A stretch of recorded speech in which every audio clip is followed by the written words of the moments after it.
Ну что же, да, друзья, я всех рад приветствовать, с вами Яфир, и добро пожаловать на сборку ATM10 to the Sky.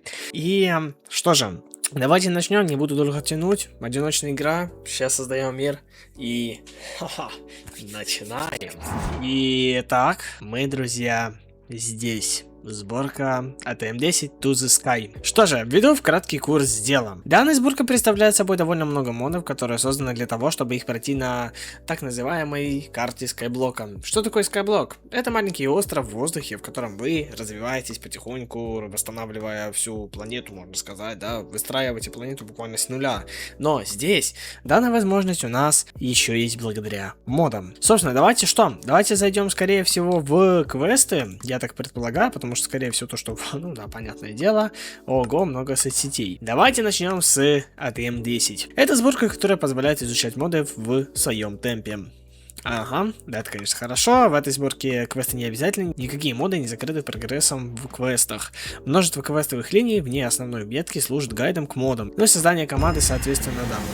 Что же, давайте смотреть дальше, с чего все началось. А началось все с того, что нам нужно создать остров. Добро пожаловать в небо. Вы могли заметить отсутствие, ну, практически всего. Скорее всего, реально мне нужно создать с помощью этой команды новую команду. Да, вот, смотри, мы можем выбрать себе остров, который мы хотим себе. Но я буду начинать с самого дефолтного, потому что надо тогда.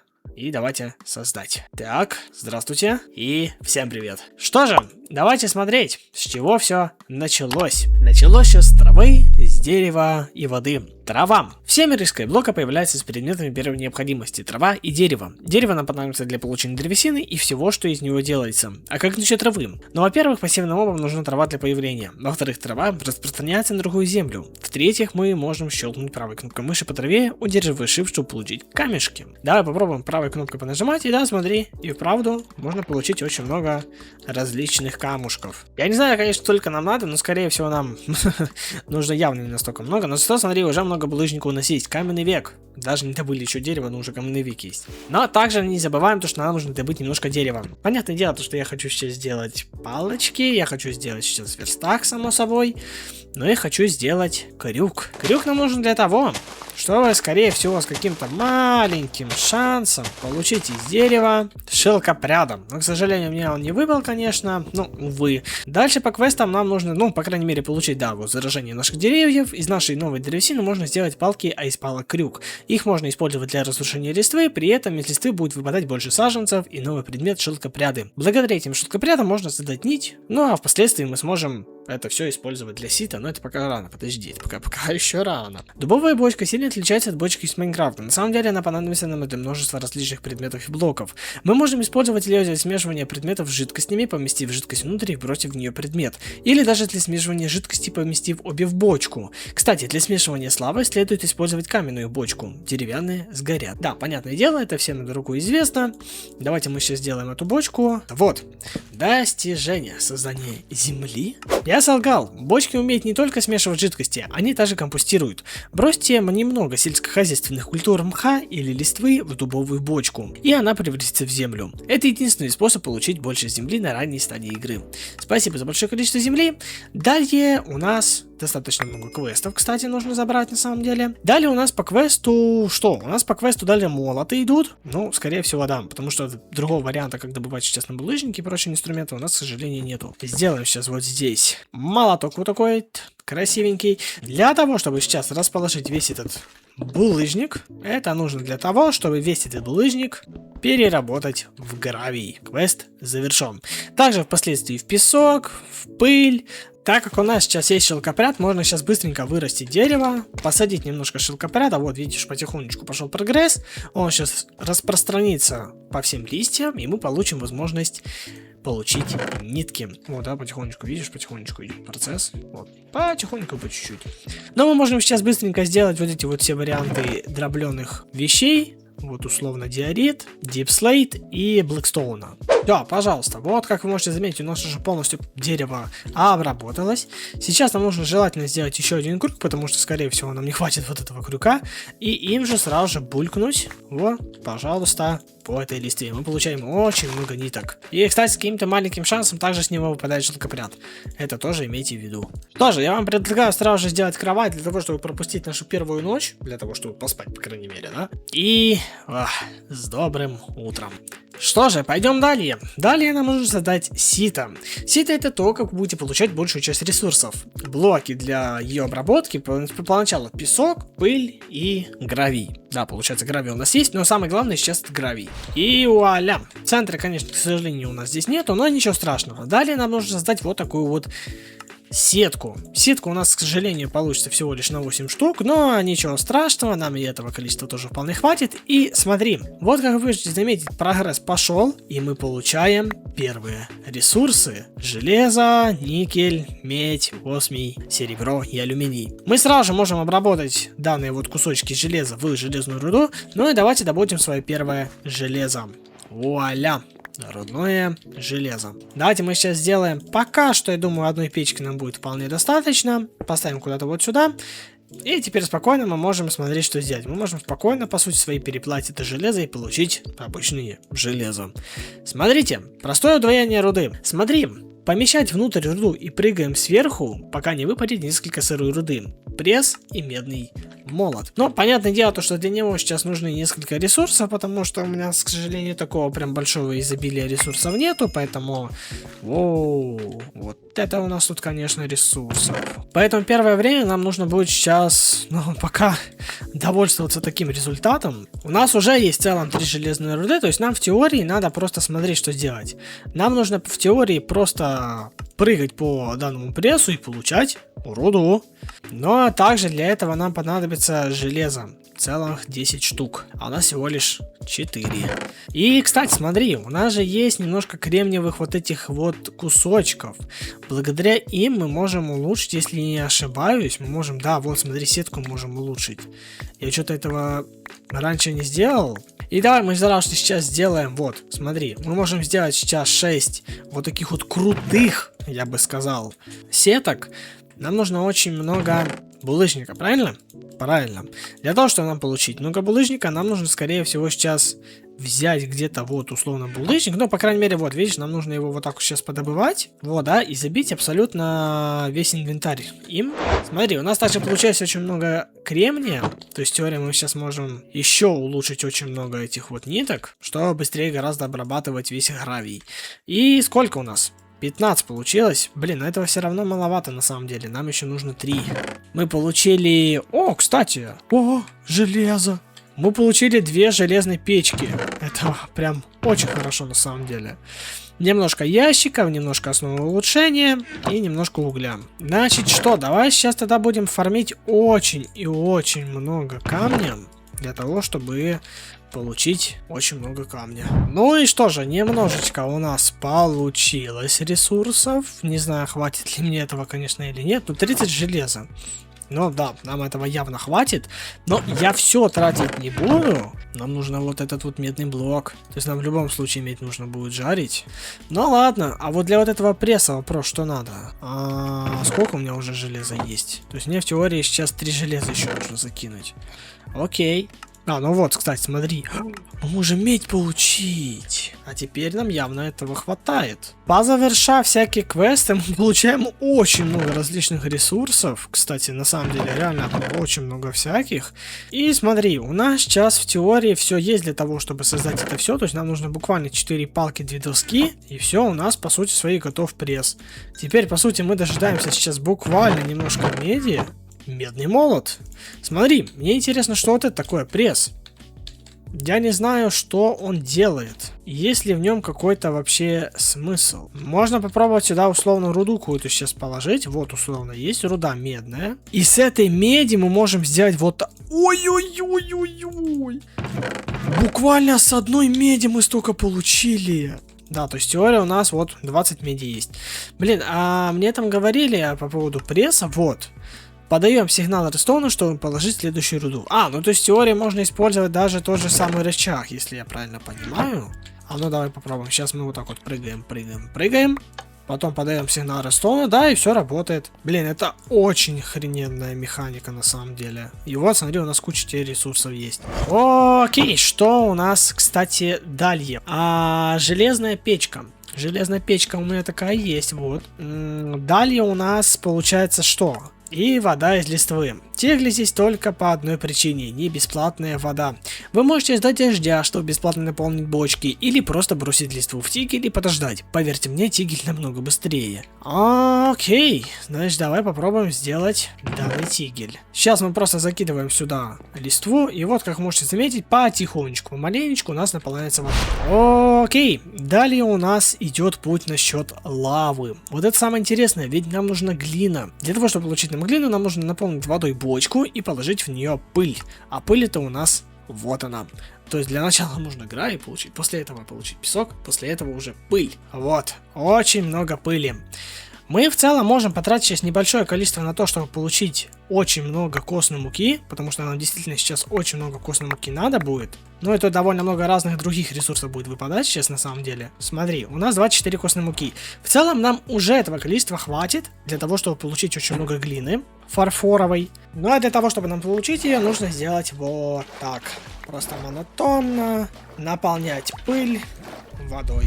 Вот, 6 глины у нас есть, мы можем ее сейчас спокойно добыть, получить 24 кусочка глины и получить вот такую вот необычную глину.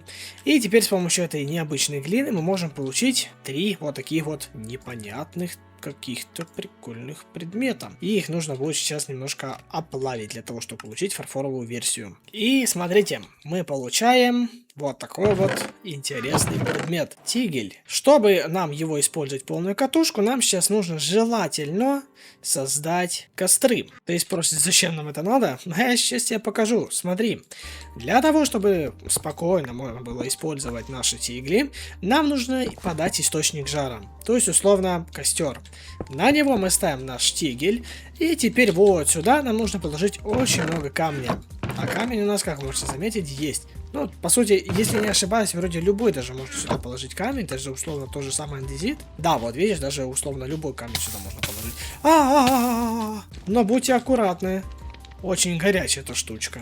И как вы можете заметить, потихоньку, помаленьку начинает создаваться лава. Также можно квест за это, если что, заработать. Вода так называемая. Ну и потом, впоследствии, лава, понятное дело. Мы можем, понятное дело, вылить, потому что нам не сильно это надо. Потому что у нас есть железные ведра. Но для квеста, понятное дело, нужно вот этот вариант. Ну и что? Все, что нам остается, это по факту получить каменный генератор. Нам нужно, получается, любые варианты ведер, да, то есть, условно, вот ведро лавы и ведро воды. И получается 6 булыжника и одно целое стекло. У нас в целом все для этого есть, только нужно дождаться лишь лавы, поэтому сейчас просто дожидаемся. Но да, делать это, конечно, будет долго. Но мы можем попробовать сейчас сделать зажигалку. То есть сломать вот этот костер, поставить сюда условно незерак и зажечь огонь. Как можете заметить, теперь здесь 5х, то есть гораздо быстрее у нас перерабатывается лава. Но нужно не забывать подкидывать сюда немножко андезита. Вот, смотри, целое ведро лавы, горячая штучка. И что же, мы в теории можем создать сейчас генератор камня. Что же он себя представляет? В целом, я не знаю, надо прочитать, что он себя представляет. Эти генераторы могут делать не только булыжник, проверьте Джай. А ну давай посмотрим. Мы можем его улучшить, кстати, до медного варианта. А я бы его даже сейчас бы сделал бы на самом деле. Потому что у меня все для этого в целом есть. Далее, скорее всего, да, далее железный уровень. Я его сразу же прокачаю до железного уровня. Потому что для этого у меня тоже все есть. А далее, скорее всего, золотой. А для золота у меня тоже все есть. Поэтому сейчас мы прокачаем его еще и до золотого уровня. Но нужно прочитать, как у нас делается булыжник. Вот, смотри. Для того, чтобы нам получать булыжник, нужно, чтобы с разных сторон у нас была та или иная жидкость. То есть, условно, вода и, соответственно, лава. И впоследствии мы будем получать то же самое, к примеру, камень или булыжник, скорее всего. Вот, условно, андезит, вода и лава. Да, но желательно, конечно, нам вот эту всю систему бы подубрать, да, потому что нам нужно расширяться немножко. Поэтому сейчас пока что мы снесем все вот это, и воду, и вот. Как можете заметить, мы получаем очень много булыжника в очень быстрое время. Скорее всего, сверху мы можем положить условно вот дубовый ящик, который будет выводить Пожалуйста, булыжник. И будет хранить себе 2000. Хорошо ли это? Это прекрасно. Далее голова. Чтобы начать автоматизацию в ATM10 To The Sky, мы должны погрузиться в энергию парочку новых модов. Магматический генератор. Вот, соответственно, она. Также нам желательно сделать вот такой вот предметик, железная палочка называется. Для того, чтобы, вы, как можно заметить, здесь очень много булыжника у нас, я бы хотел сейчас немножко взять, для того, чтобы мы могли вот таким вот образом делать такую вот большую платформу. Поистине большую, потому что она будет шириной в 27 блоков. И уже на ней, соответственно, мы сможем строить, мы сможем добывать новые ресурсы, новые заводы ставить и прочее, и прочее. Но да, самое главное, что нам нужно сделать, это эту платформу привести в порядок. Вот такая теперь у нас здесь платформа есть, то есть в теории мы сейчас уже можем заниматься вот этими вот модами. Но смотри, нам бы желательно, конечно, сделать транспортировку бы, вот, видишь, такие вот трубы нам желательно бы сделать.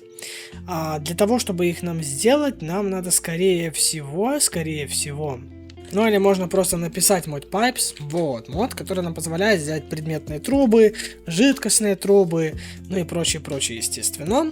Что нам по сути своей надо? Нам нужно по сути и жидкостные, и предметные трубы. Для начала нам нужно золото, в целом булыжник пусть фармится, ничего страшного, нам нужно сделать магматик генератор. 2 стекла. Redstone блок и вот магматик генератор. Следующая глава. Да, мы в теории можем сейчас получить очень много наград. Вот, пожалуйста. Теперь мы можем тушить вот эти все приколы, потому что нам они не нужны. Нам бы желательно отсюда, конечно, позабирать все, что связано с лавой, и разместить куда-то, ну, вот сюда, скорее всего, да, для того, чтобы вырабатывалось гораздо больше лавы. И теперь вот с этой вот системы мы выводим трубу и ставим ее просто поверх вот здесь. Вот таким вот незамысловатым образом. И вот отсюда шифтом мы ставим так, чтобы он отсюда нас выводил всю эту систему, ну, весь булыжник. Все, у нас здесь весь булыжник копится.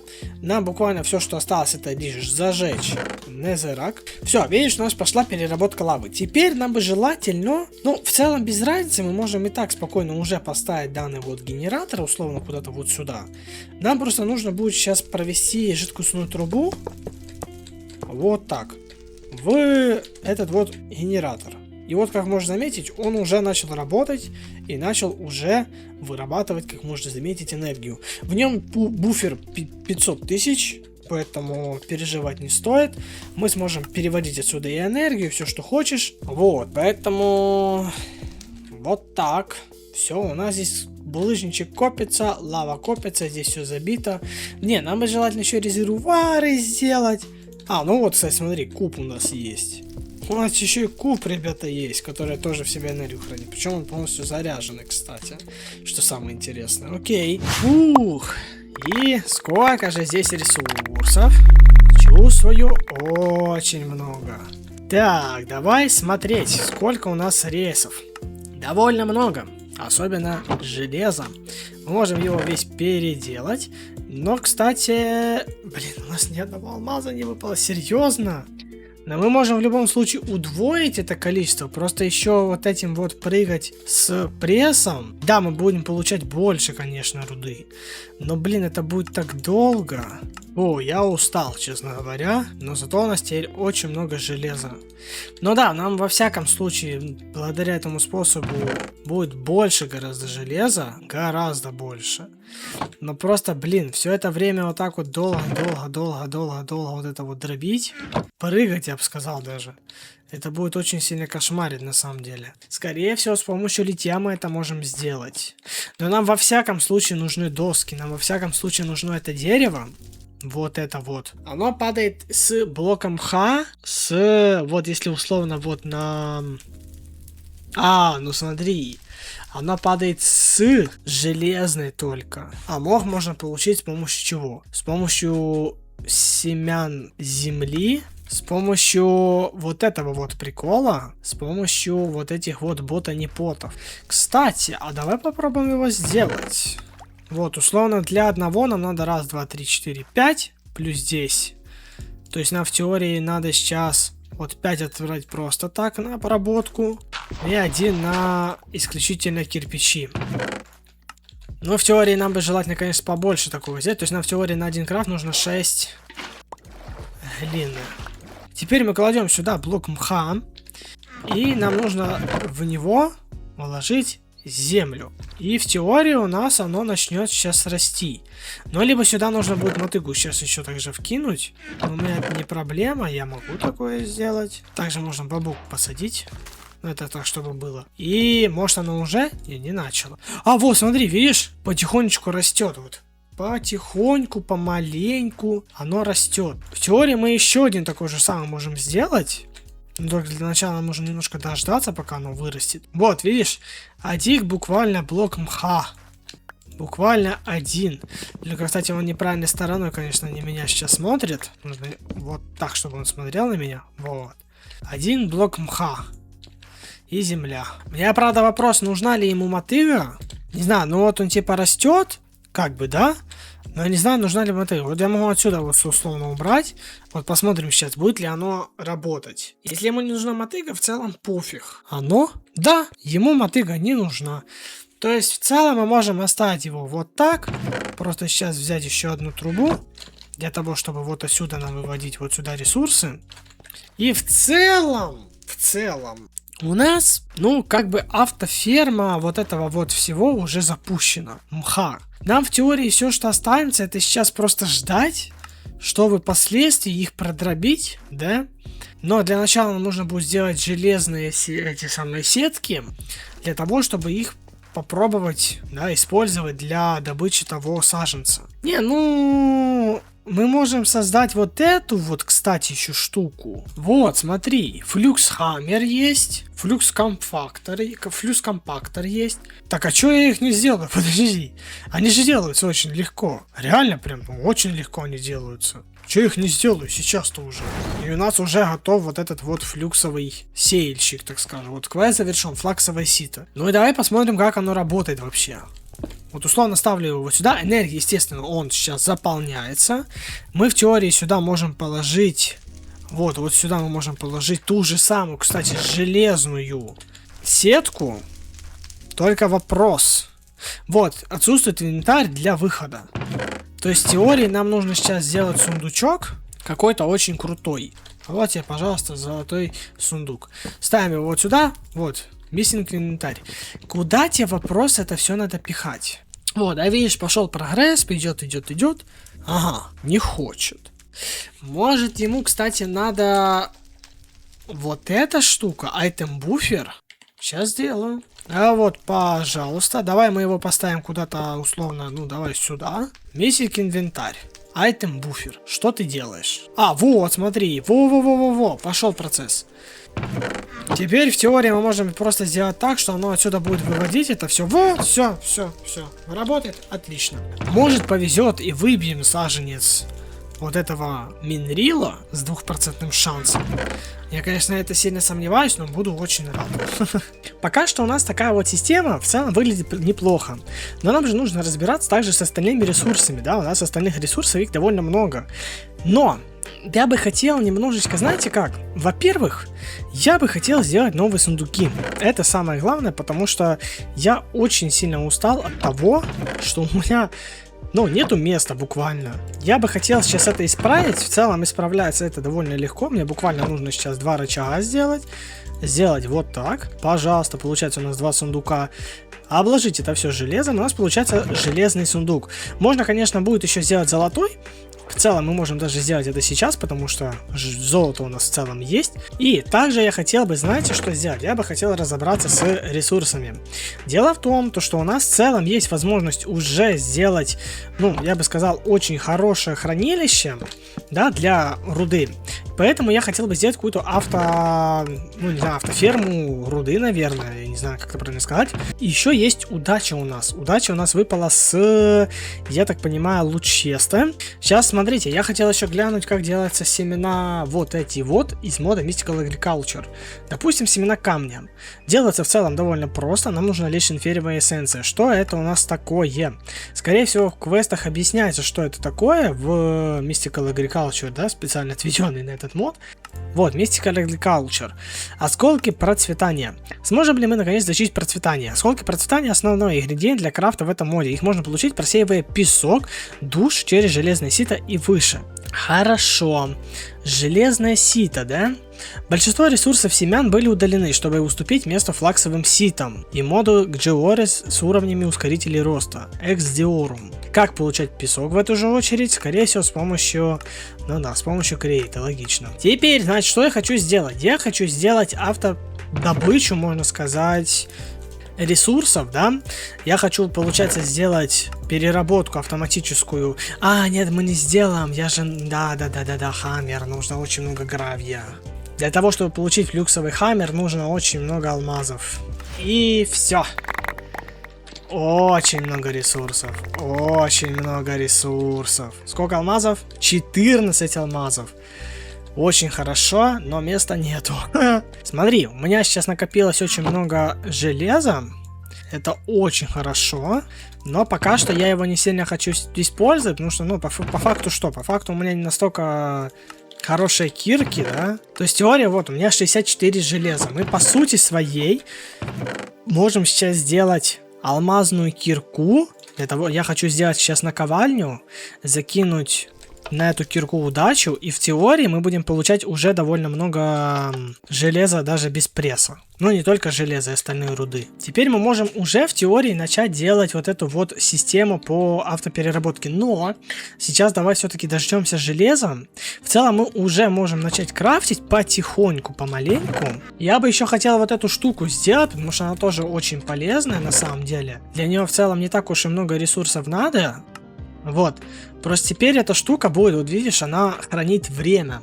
И мы сможем улучшить, ну, ускорить какой-то предмет благодаря данной вот бутылочке. То есть вот условно, вот видишь, 9 секунд. Мы сможем условно ускорить то же самое сито. Вот смотри, у нас 14 секунд. Или вот, видишь, генератор у нас условно, вот видишь, ускорился в 2 раза. Теперь он энергии в 2 раза больше производит. Ну, то есть так условно можно делать с любым предметом, скорее всего. 2 минераловых саженца! Да ну! Ты понимаешь, насколько это удача? Так, я хочу сразу же, знаешь, что сделать? Я хочу заменить сейчас одно дерево, вот. Скорее всего, блин, оно скорее всего тут расти не будет.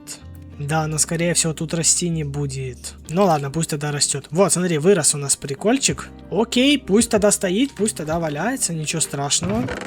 У нас как раз железка переплавилась. Давай сделаем наковальню. И возьмем нашу книжку на удачу 2.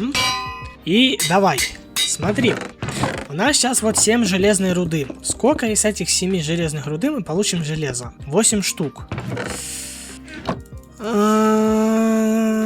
Как-то грустно. Ну окей, давай пожертвуем. Вот, у меня 55 штук есть. Мы сейчас ставим.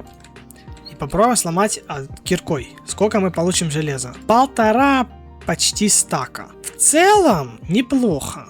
В целом неплохо, да. Неплохо, реально неплохо. Но во всяком случае, ну немножко маловасто. Окей.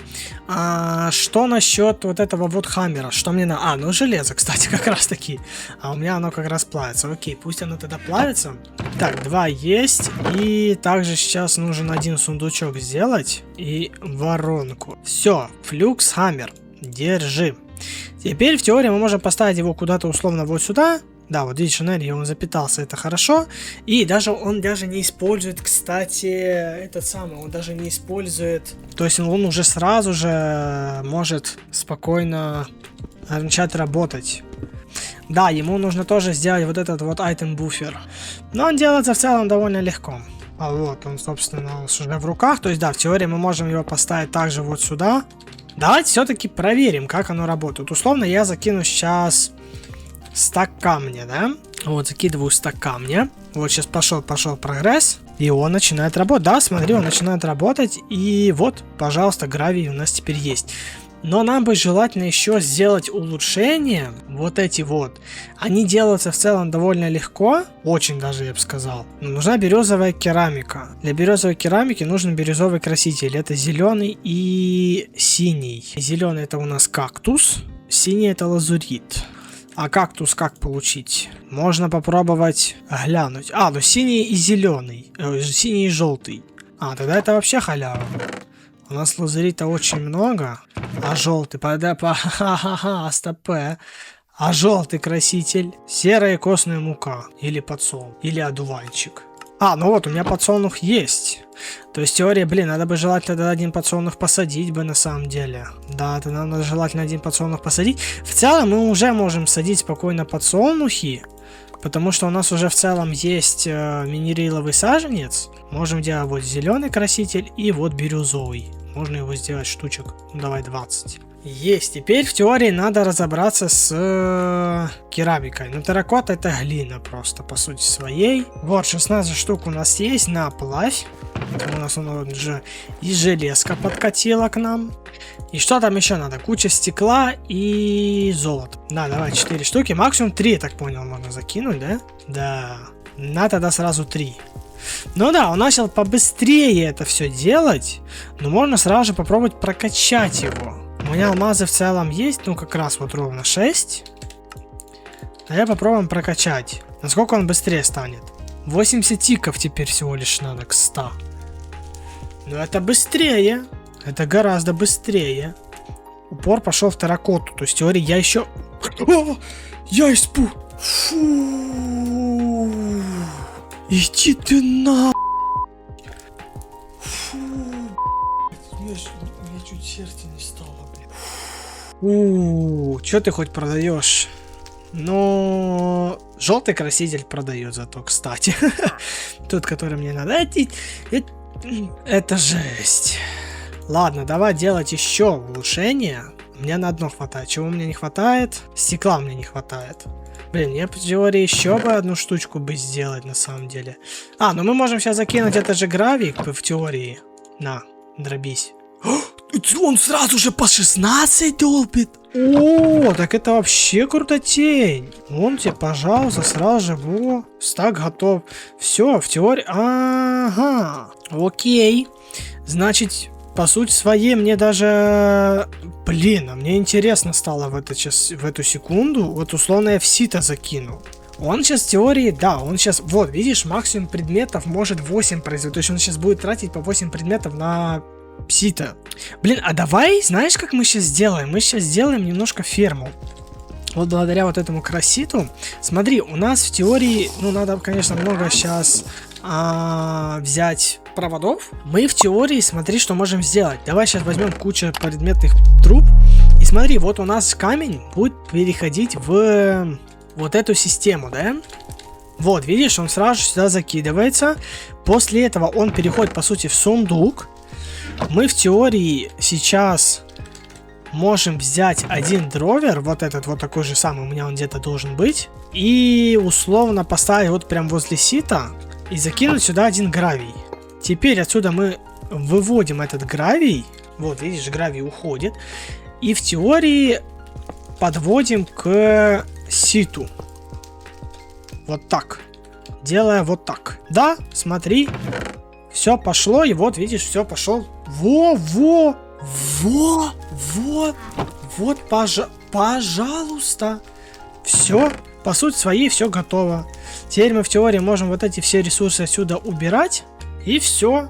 В теории мы можем уже забыть о том, что у нас будет отсутствие гравия. Главное, чтобы, конечно, справлялся. Вот, видишь, у нас потихоньку энергия заканчивается. Это значит, что нам не хватает лавы. Если лавы не хватает, надо делать больше магматических генераторов. Логично, да? Думаю, да. Но во всяком случае, вот видишь, энергия тут заканчивается, они не успевают обрабатываться. Но у нас в любом случае, вот уже 16 алмазов. То есть мы уже можем что-то даже, может как-то улучшить? Да, можем улучшить. Реально можно улучшить. Но для этого нужно очень много золота и редстоуна. А для того, чтобы получить редстоун... На улице дождь пошел, ничего себе. А это еще гроза. Для того, чтобы получить очень много редстоуна, надо что нам? Скорее всего, песок или пыль. Пыль нам нужна, да, пыль. Значит, в теории нам надо как сделать? Блин, на самом деле можно даже, я не знаю, какую-то систему прям сделать. В теории мы можем взять таких сундуков несколько сразу же. Просто нам нужно сделать улучшения специальные из Sophisticated Storage. Если не ошибаюсь, вот переполнение. В целом делается оно довольно просто.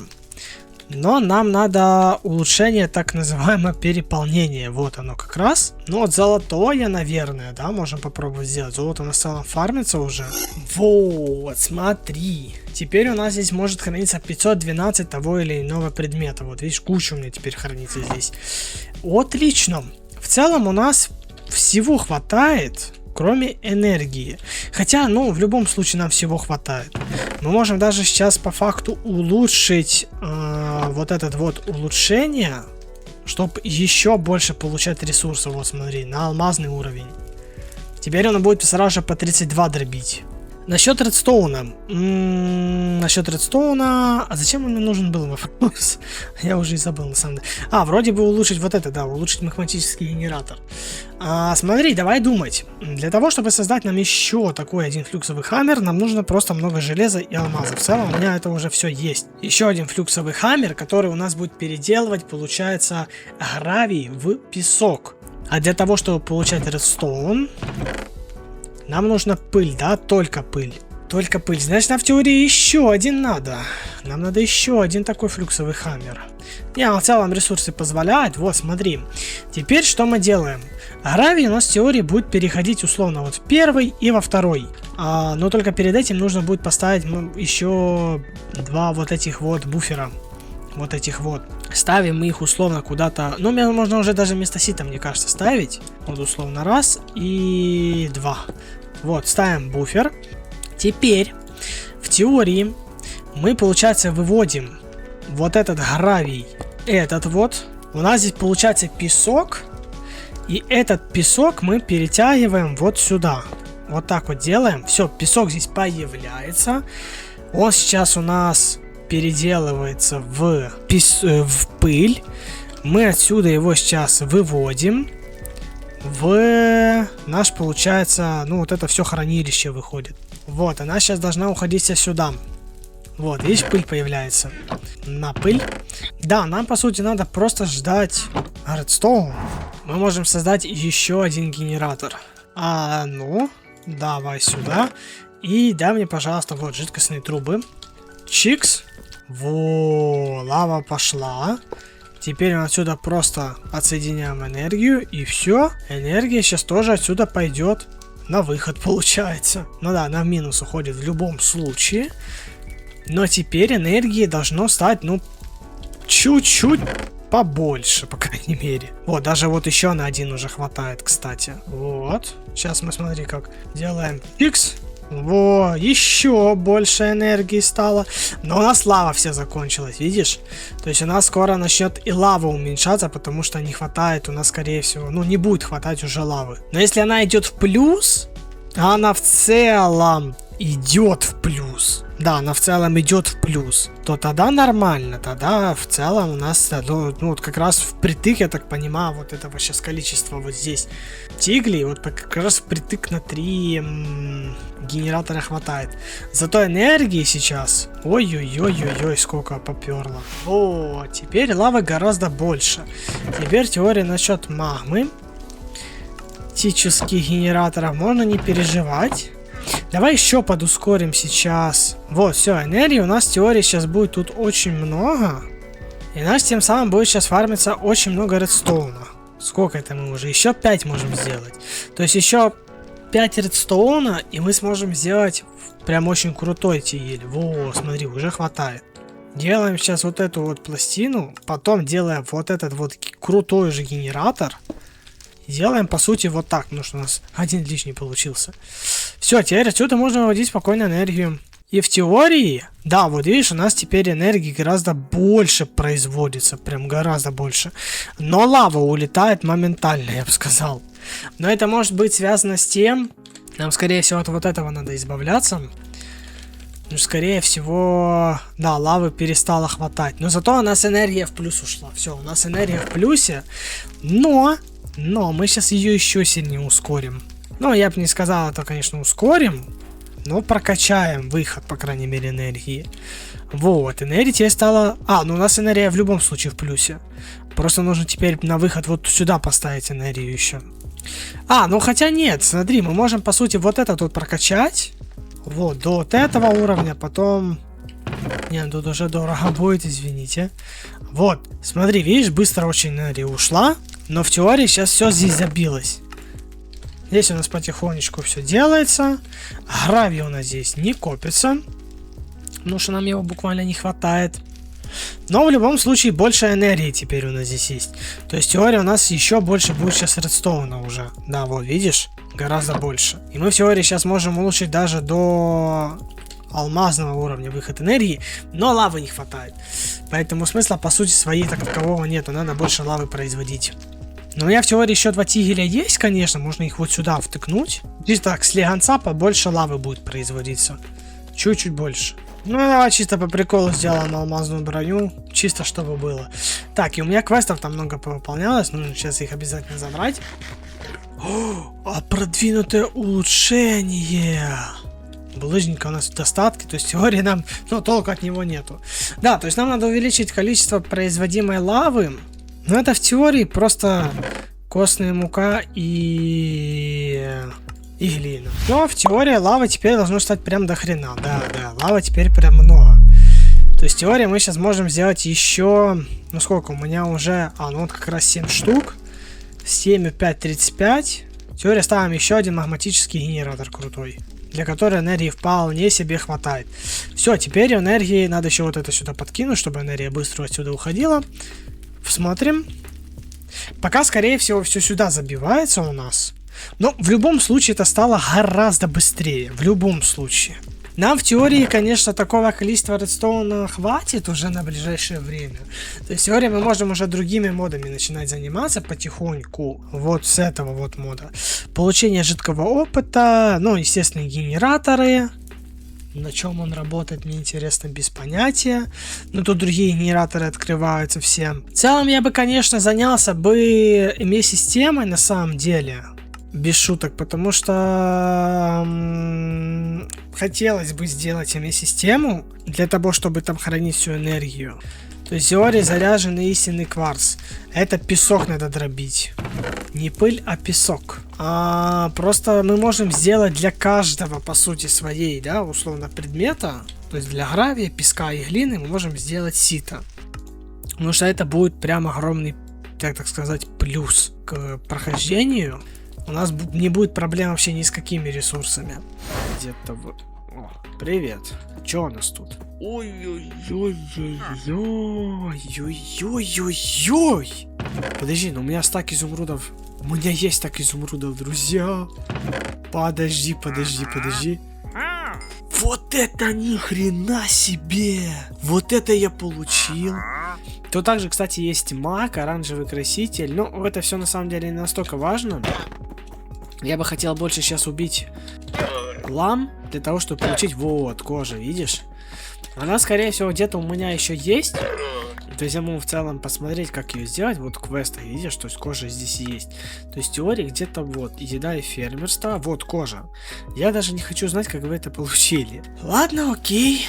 Кстати, я бы еще, знаешь, что сделал сейчас? Я бы вот это вот бы забрал и втыкнул бы куда-то. Вот условно сюда, видишь, у нас теперь тут просто побыстрее все будет вырабатываться. Давай делаем кучу андезитового сплава. Все, у нас уже начинается новая глава. Create. В целом для Create много ума не надо. Я думаю, все и так знают, что нужно с Create делать. Просто по факту сейчас быстренько пройдемся. Ну, надо молот сделать, конечно, от инженера. Тогда, конечно, есть такой нюансик. Ну и железо, соответственно, тоже надо сейчас сделать. Немножко пластиночек, пропеллер и на тебе вентилятор в корпусе.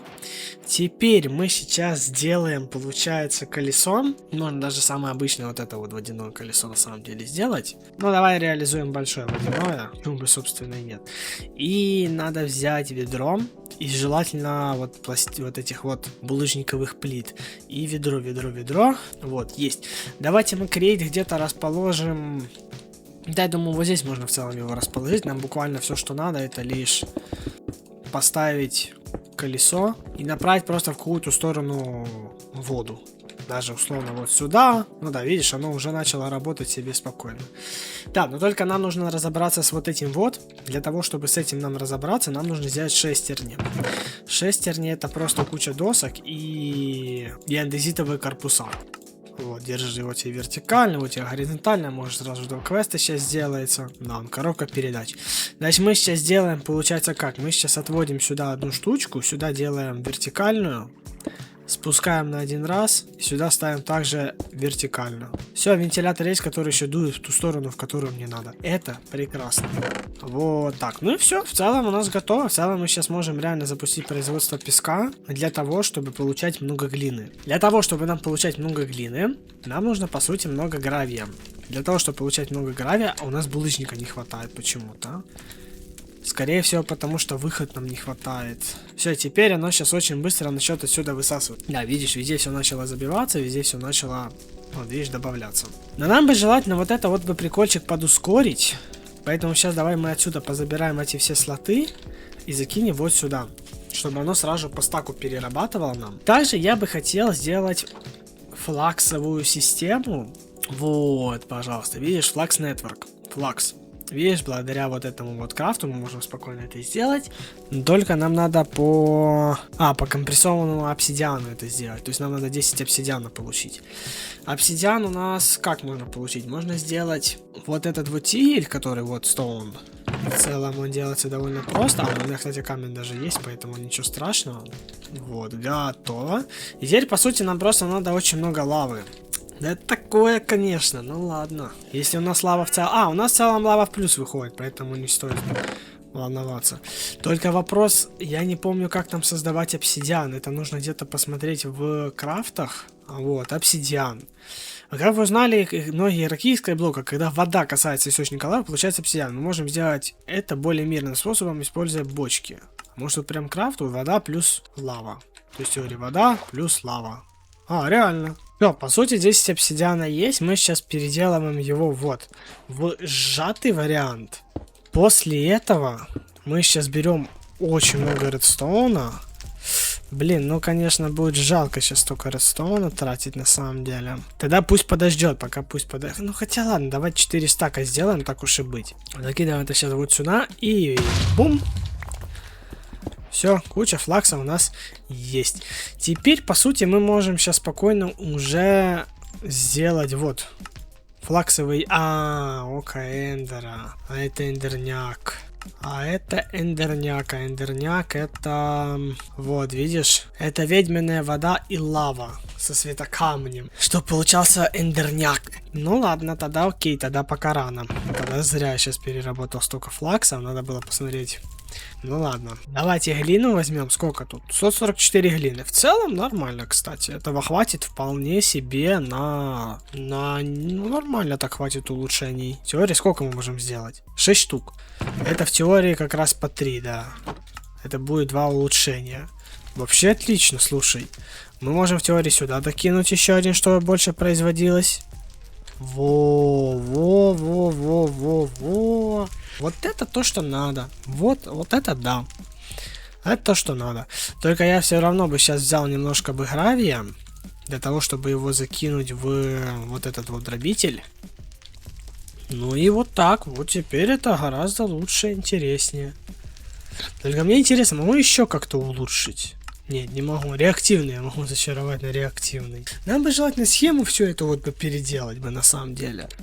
Вот прям, ну, полностью бы переделать. Потому что она какая-то сильно вся, ну, такая, знаешь, очень неинтересная. Поэтому да, давай я сейчас просто эту всю систему переделаю. Пора немножко увеличивать наше производство.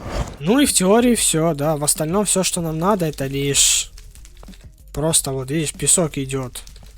Ну надо поставить так, чтобы песок выходил вот отсюда и вот отсюда. То есть уходил и сюда, и сюда. Ну да, по сути, просто нам надо ускорять все механизмы. Вот условно вот. Сейчас ускорим еще гравий. У нас, видишь, пошел песок везде. Ну и в целом везде вот тут сейчас надо понаставить улучшения вот эти вот. Готово. Все, у меня везде вроде бы стоят выходы, точнее входы, по крайней мере. Вот, осталось лишь, по сути, улучшение наделать, да. По сути, надо улучшение. Сколько получается? Давай считать. Да, ровно 8 штук надо. Для 8 штук надо 24 вот этих улучшения. То есть 48 терракоты. Да, смотри, что мы сейчас сделаем. Мы сейчас Ну просто нам, по сути, надо ждать. Нам надо сейчас только еще бирюзовых красителей бы наделать. Ну у меня в целом и так их довольно много. Все, давай. 24. Получится 22 всего лишь. Чего-то, значит, не хватило. Зеленого красителя не хватило. Дай мне тогда синего и желтого. А желтый это у нас вот. Лазуритик. На. Дай мне еще 2. Все. Теперь просто берем кучу алмазов. И делаем просто очень много вот этих вот. Вот все, ровно 3. Вроде бы как я и посчитал. То есть теперь, по сути, смотри. Вот сюда 3. Вот сюда 3. И вот сюда 3. Все, по сути, все готово. Все, что мне по факту осталось, это просто закинуть сюда сетку и сюда сетку. И сейчас начнется тут жопа. Блин, нам бы желательно бы как-то еще может улучшить. На 8, а тут на 16. Тут это вообще не то. Это на рюкзак. А если я еще такое интересное сделаю? Будет ли интересно вот это вот толк? И все, Да, работает. Смотри. 16 тысяч! У нас энергии вообще нету. Все, она у нас просто улетела. Нужно сделать очень много таких тиглей. Не. Нам надо магматических генераторов таких до хрена делать. Давай 8 штук. Потом мы сейчас сделаем вот эту штучку. И вот так. Во. И ставим, допустим, вот сюда. Все, энергия сразу же пошла. В теории мы сразу же можем ее отсюда вывести. На энергии, скорее всего, все равно хватать не будет. Но смотря, чтобы лавы хватило, конечно. Все, по сути своей мы уже можем начинать делать ME-систему. Потому что у нас в целом уже все есть. Главное, чтобы нам булыжника вообще хватало на самом деле. У нас булыжник минус уходит. У нас реально... У нас булыжник минус уходит, друзья. Ты прикинь? Так, подожди. Все, ты тут давай не это самое. Работай на благо империи, как говорится. Вот это уже скорость. Вот это я называю скорость. Давай тогда все квесты выполним. Вот, смотри, куча квестов.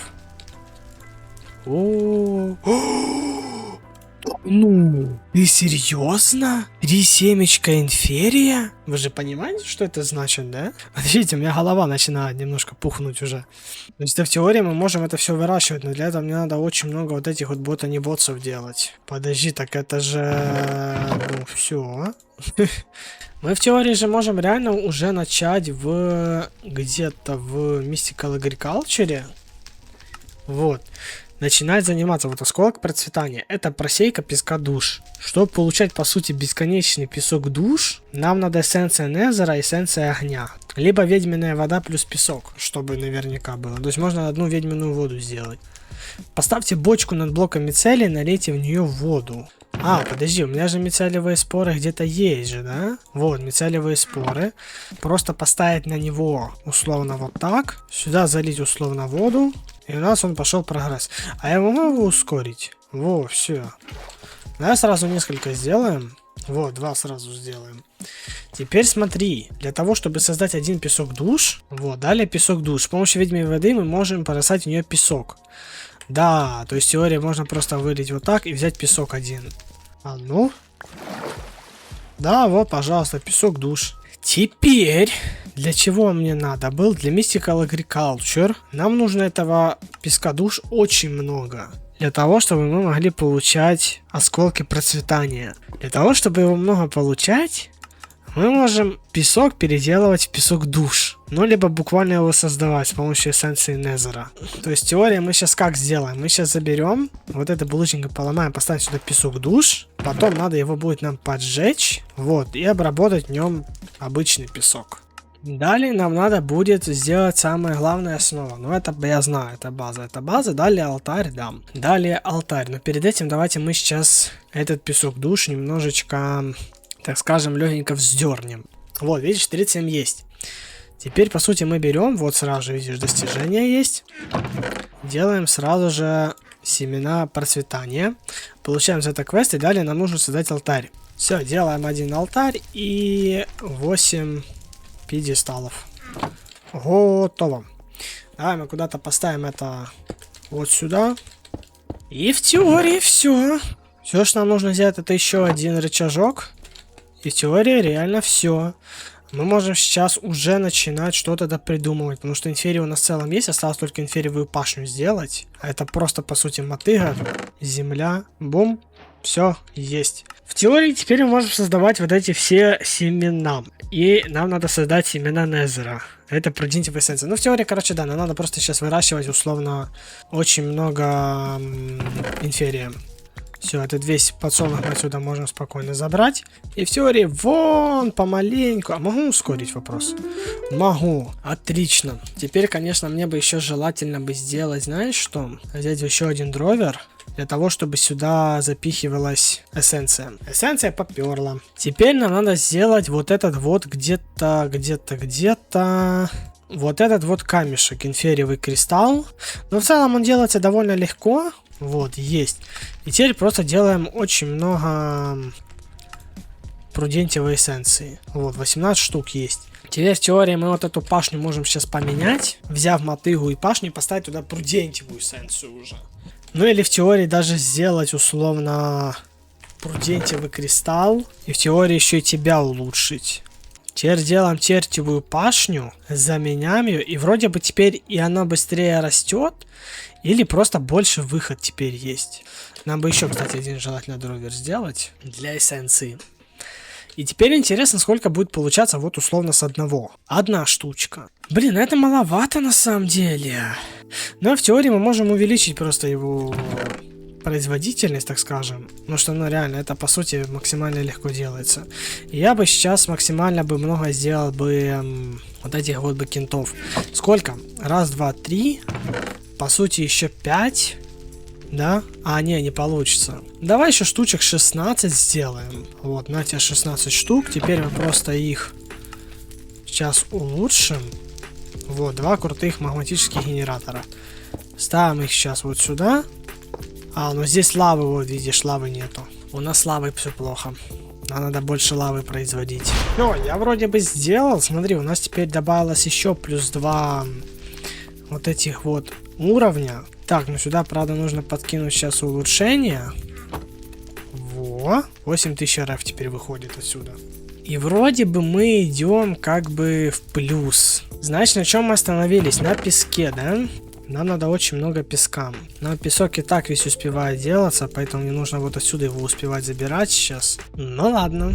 И в целом все, что нам осталось, это лишь потихоньку двигаться по всем остальным модам, да?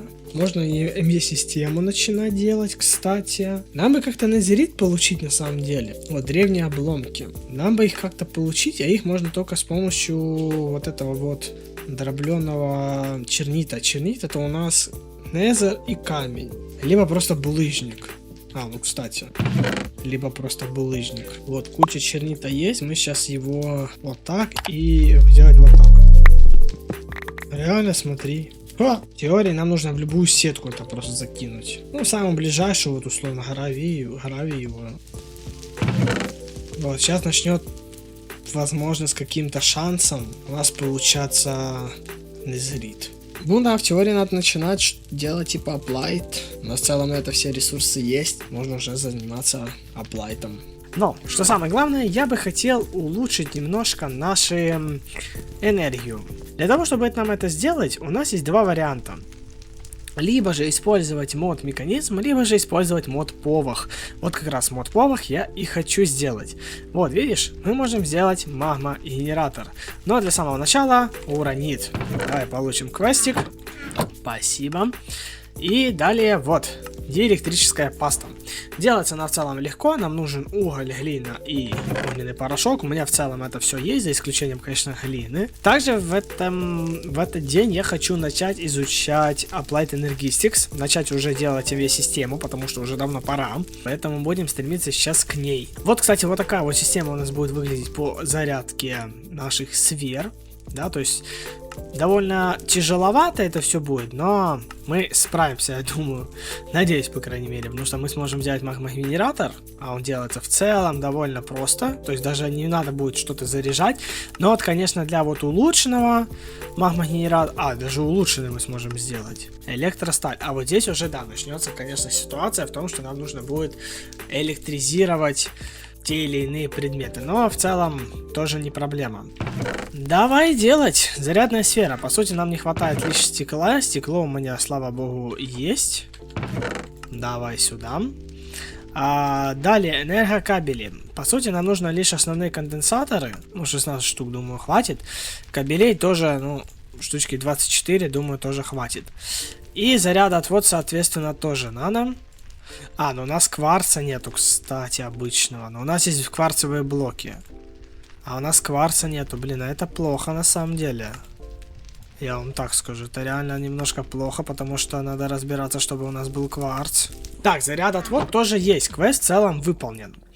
Нужно реально разобраться с кварцем, потому что то, что у нас кварца нету, это прям очень грустно. Кварц у нас как получается обычный? Это у нас просевка... ну, понятно. Так называемого этого самого. Только тут немножко криперов появилось.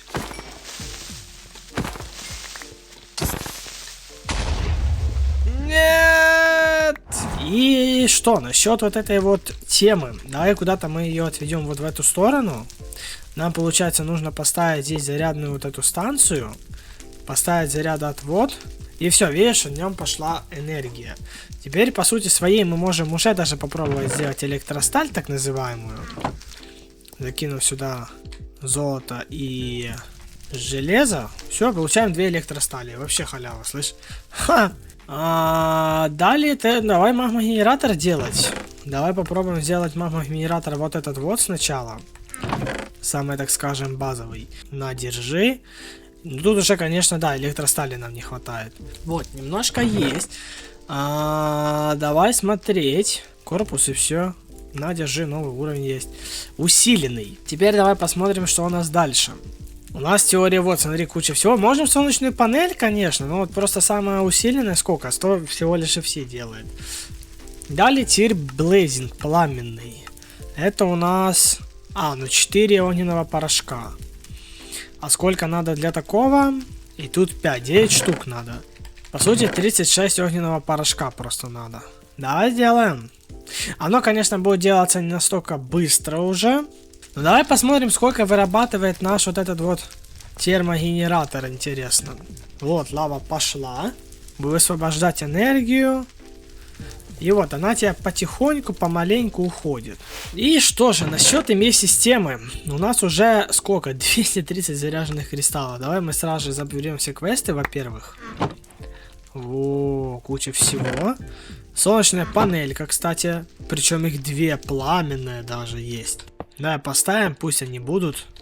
И смотри, 2, кстати, заряда отвода теперь у нас еще появилось. Во! Теперь скорость гораздо быстрее. Я пока улучшать не буду, пока пусть... Хотя, ну ладно, пусть пока валяется. Оно мне в целом не сильно надо. Поэтому пусть валяется. Знаешь, да, насчет ИМЕ-системы. Давай, поехали. ИМЕ-система. С чего все начинается? Начинается все с кристалла синего кварца и зарядника. Окей, далее, что нам нужно будет еще? Ну, скорее всего, да, она скажет, что нужно сделать флюксовые кристаллы, но у меня они в целом... Блин, ну кварц. Кварц. Либо вот, кстати, лава и лава дает незерак. Можно взять еще такой коблстон-генератор. Лава плюс лава дает незерак. А че я туплю? Вот, держи, пожалуйста. Мне сейчас останется лишь только, по сути, сделать примерно такую же схему, как с этим самым булыжником, и все. Сейчас посмотрим. Да, смотри, все, пожалуйста, куча незерака теперь есть. Вообще прекрасно. То есть, в теории, теперь мы можем сделать такую же схему, как там. Как вот эту схему. Только нам нужно всего лишь одна, по сути, такая схема. Все, тем временем у меня все готово. Просто сейчас закидываем вот этот вот дробичек. Оп, все, начнет дробить. И сюда просто сейчас, по сути, закидываем вот так. Все, смотрим. Бум. Все, пожалуйста, тебе очень много всего. Теперь кварц, по сути, тоже сюда сможет пойти себе вообще спокойно. Вот, 11 штук смотрим. Должно бы стать побольше. Да, вот, смотри, кварц пошел. Вообще прекрасно. И давай, зарядник нам нужен просто, по сути, для квеста, потому что у меня и так уже в целом все есть. Сейчас просто берем куча вот этого, куча даже побольше. И просто, по сути, нам это нужно скинуть в воду. Все, пошел флакс. 4 стака кварца. Отлично. Далее мы можем уже, по сути, ну, ускоритель роста типа не сильно нам нужен, конечно, я сказал бы. Но пока нам надо, конечно, вот, еще сделать высекатель. И делаем просто 5 высекателей, все правильно. Все, на, держи, 5 высекателей. Поэтому где-то она вообще вот здесь, наверное, будет стоять. Далее по квесту схемы. Абсолютно все схемы. Вычислительная оплата, далее инженерная, логическая и кремниевая. Кремний это самая большая проблема, скорее всего, у нас будет, потому что это по сути плавка... ну в целом это просто пыль истинного кварца, но для него нужен дробитель какой-то, скорее всего. Либо, кстати, не нужен будет дробитель никакой. Потому что у меня и так пыли его надо херище. Окей. Значит, это просто нужно сейчас будет, скорее всего, отправить просто на переплавку, да? Да, все верно. И сейчас тогда смотри. Здесь нужна железная пластина, 4 штуки. И в каждом используется еще пыль небесного камня, тоже 4 штуки. Все, теперь, правда, есть один маленький нюанс, то что вот сюда все это нужно подвести в энергию. То есть нам нужно очень много энергии сейчас будет где-то выдобыть. Ну, точнее, не выдобить даже, а, наверное, как-то подценить. Но, на самом деле, я бы сейчас сделал как-то вот такую бы штуку я бы сейчас сделал. Потому что, если я не ошибаюсь, видишь, я могу летать. Вот, то есть я могу реально как в творческом режиме играть. Нужно понять, какой радиус у нее. Как сделаем? Мы сейчас как-то надо нам подвести энергию. Мы ее будем подводить снизу. Энергия у нас здесь есть, по сути, все, просто закидываем сейчас разные предметы. Вот видишь, энергия пошла. Отлично. Сейчас тогда я сразу же запихну, пусть делается дохренище кремниевых прессов. Ну и просто, по сути, брать кучу ресурсов. Вот условно золото то же самое. Во-первых, у меня и еды нету. А может что-то тут падает, что можно кушать? Ламинария падает, можно ее кушать. По сути, больше ничего такого не падает, увы. И надо сделать наковальню. Наковальня у меня же есть, поэтому давай мы сейчас возьмем немножко алмазов и нашу кирку починим. Во. Все, пусть эта вся тема плавится у нас. Вон еще 42. У нас, правда, очень много вот этих вот Blackstone Pebblей появилось теперь. На самом деле это плохо. Потому что у нас их реально фармится прям очень много. И с этим что-то нужно делать. Потому что из-за того, что его сильно много фармится, это плохо на самом деле. Очень. Это из-за того, что у нас тут дробится... Вот видишь? Из-за того, что Незарак у нас дробится. Так, что у нас там кремний? Кремний до сих пор делается. Блин, это жесть. Мне бы сразу же сделать улучшение бы на самом деле. Только я не помню, где они у меня находятся. Там, наверное, даже не ускорение, а шина. Шина ускорения. Вот это мне нужна. Для этого нужен вычислительный процессор. То есть нужно делать сейчас очень много вычислительных процессоров. Для этого нужен у нас вот этот вот кристалл стенного кварца. Что у нас там дальше по квестам? Дальше ME контроллер. В целом флюсовый кристалл. Это просто переплавить пыль небесного камня. Мне ее настолько дохрена, что... Даже если я сейчас возьму весь инвентарь, этого все равно будет много. Окей. Далее что у нас? Так, что у нас там процессоры? Тут делаются, тут еще не доделались. Так, давай мне, значит, сейчас редстоуна. И пусть оно уже делает мне вот эти вот процессоры. Получается, сколько мне надо? Мне для одной, по сути, вот этой штуки, то есть получается это в 2 раза меньше, 1, 2, 3, 4, 5, умножаем на 4, 20, то есть мне нужно 10 процессоров всего лишь. Окей, пусть делается. Но мы в теории уже можем подускорить, чтобы оно просто быстрее все делалось. Видишь, как теперь быстро делает? Вот это скорость я называю. Ну сколько мне надо? Еще 8, получается ровненько. Все остальные я пока тратить не буду. Оп, все, готово. Теперь в теории мы можем спокойно раскидать по местам. Далее нам нужно просто ME контроллер и все. По сути своей. Просто ME контроллер. Это нужны инженерные процессоры, поэтому сейчас пусть они делаются уже. Получается, мы можем сделать сразу 8 штук. Но я сделал штучки 4. Уже для всего остального, скорее всего, мне надо будет ее сохранить. И все, в теории готово. Мы можем сейчас просто сделать вот так. И готово. МЕ сеть. И поехали. Сколько? Раз, два, три. Нам нужно, по сути, целых 3 терминала. Также давай, кстати, сделаем сейчас сразу же МЕ накопитель. Даже можно еще один сделать. И поехали. МЕ терминал. Раз, два, три. Для закодировки. Сначала изготовления. Нужно 2 вертакан. Все. И самое главное, поехали. Компоненты. 1К компонент, 38 штук. Мы в теории можем сколько создать? Можно сделать 24, не, можно сделать 30 ровно. После этого можно их улучшить. После этого еще раз их улучшить. Вот, 3 16К. Еще раз улучшить. Вот, чтобы вот так было. И в теории все. Мы можем, наверное, даже... Да, мы можем еще раз улучшить. Но это уже будет перебор, мне кажется. Давай, насчет ячеек. Давай, раз ячейка и 2 ячейка. Теперь мы, по сути, просто ставим сейчас накопитель. Можно вот здесь сейчас вырыть яму. Здесь поставить вот эти вот флюисовые кабелечки. Поставить вертикально накопители и все. В теории сейчас просто ставим 3 терминала и доступ по шаблонам. Вот, автокрафт. Все, в теории мы уже можем закидывать сюда все наши ресурсы. Вот, видишь, все абсолютно. Только мне бы сейчас сделать бы предметных проводов и все абсолютно ресурсы вот отсюда перетащить в систему. И просто с вот этого сундука, да вообще со всех, наверное, сундуков сейчас просто повытаскивать ресурсы в систему. Но она, скорее всего, так не будет делаться. Скорее всего, надо по-другому сделать. Надо шину импорта сделать. Да, видишь? Потихоньку, помаленьку пошла. Не знаю, можно ли ее ускорить. Нет, нельзя, увы.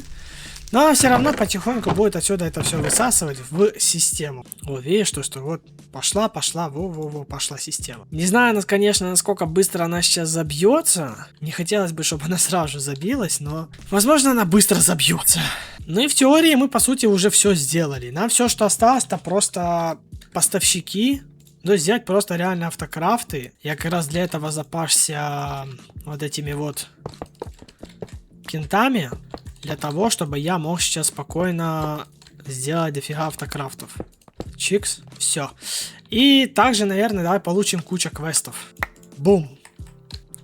Реально куча получили предметов. Ну и в теории мы уже можем начать что-то делать. Но для этого нужно очень много шаблонов.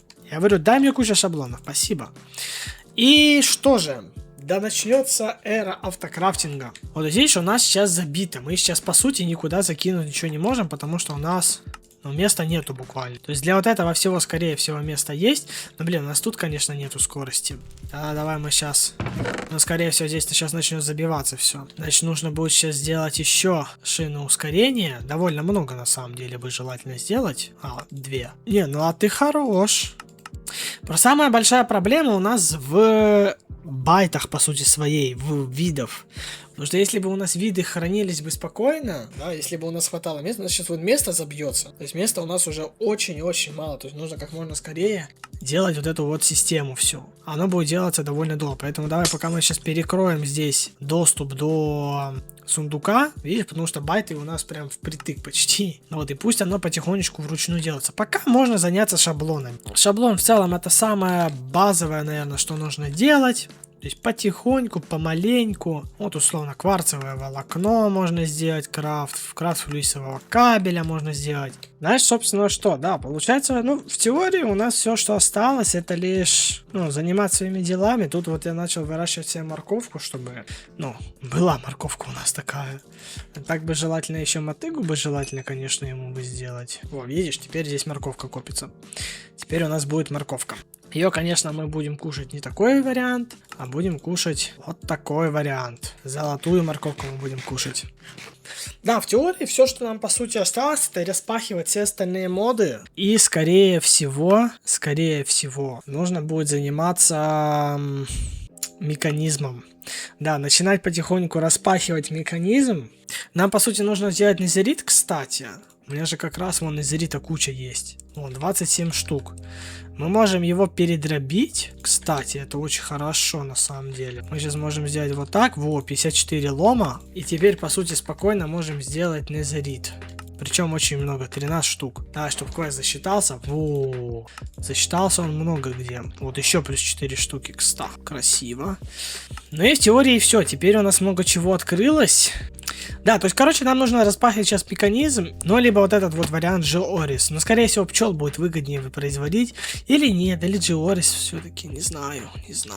Нужно будет посмотреть. Ну, давай тогда заниматься механизмом. Значит, что нам надо для начала? Для начала нам нужно самое главное — металлургический наполнитель. Самое главное, самое прям основное, я бы сказал, это, собственно, металлургический наполнитель. Давай мы сделаем сразу же, сколько нам надо? 5 штучек. Поэтому давай сразу же мы 5 и сделаем. И, значит, нам нужно выделить платформу. Наверное, где-то она будет вот здесь. Они будут вплотную друг к другу.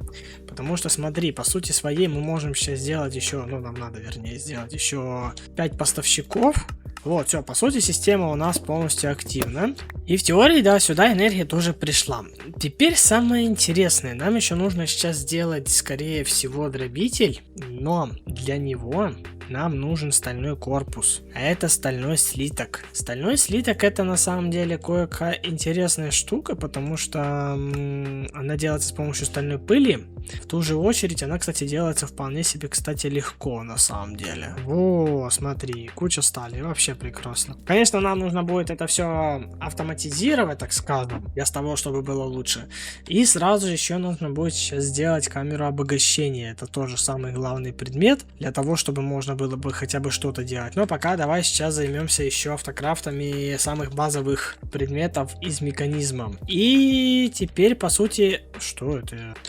Надо закинуть еще сюда вот этих вот шаблонов. Все, теперь мы, по сути, можем уже заказывать камеру обогащения спокойно с корпусом. То есть в теории уже можно сделать камеру обогащения. А, ос мне не хватает. Все, давай заказываем одну штучку. Она сейчас должна, ну, довольно быстро на самом деле сделаться.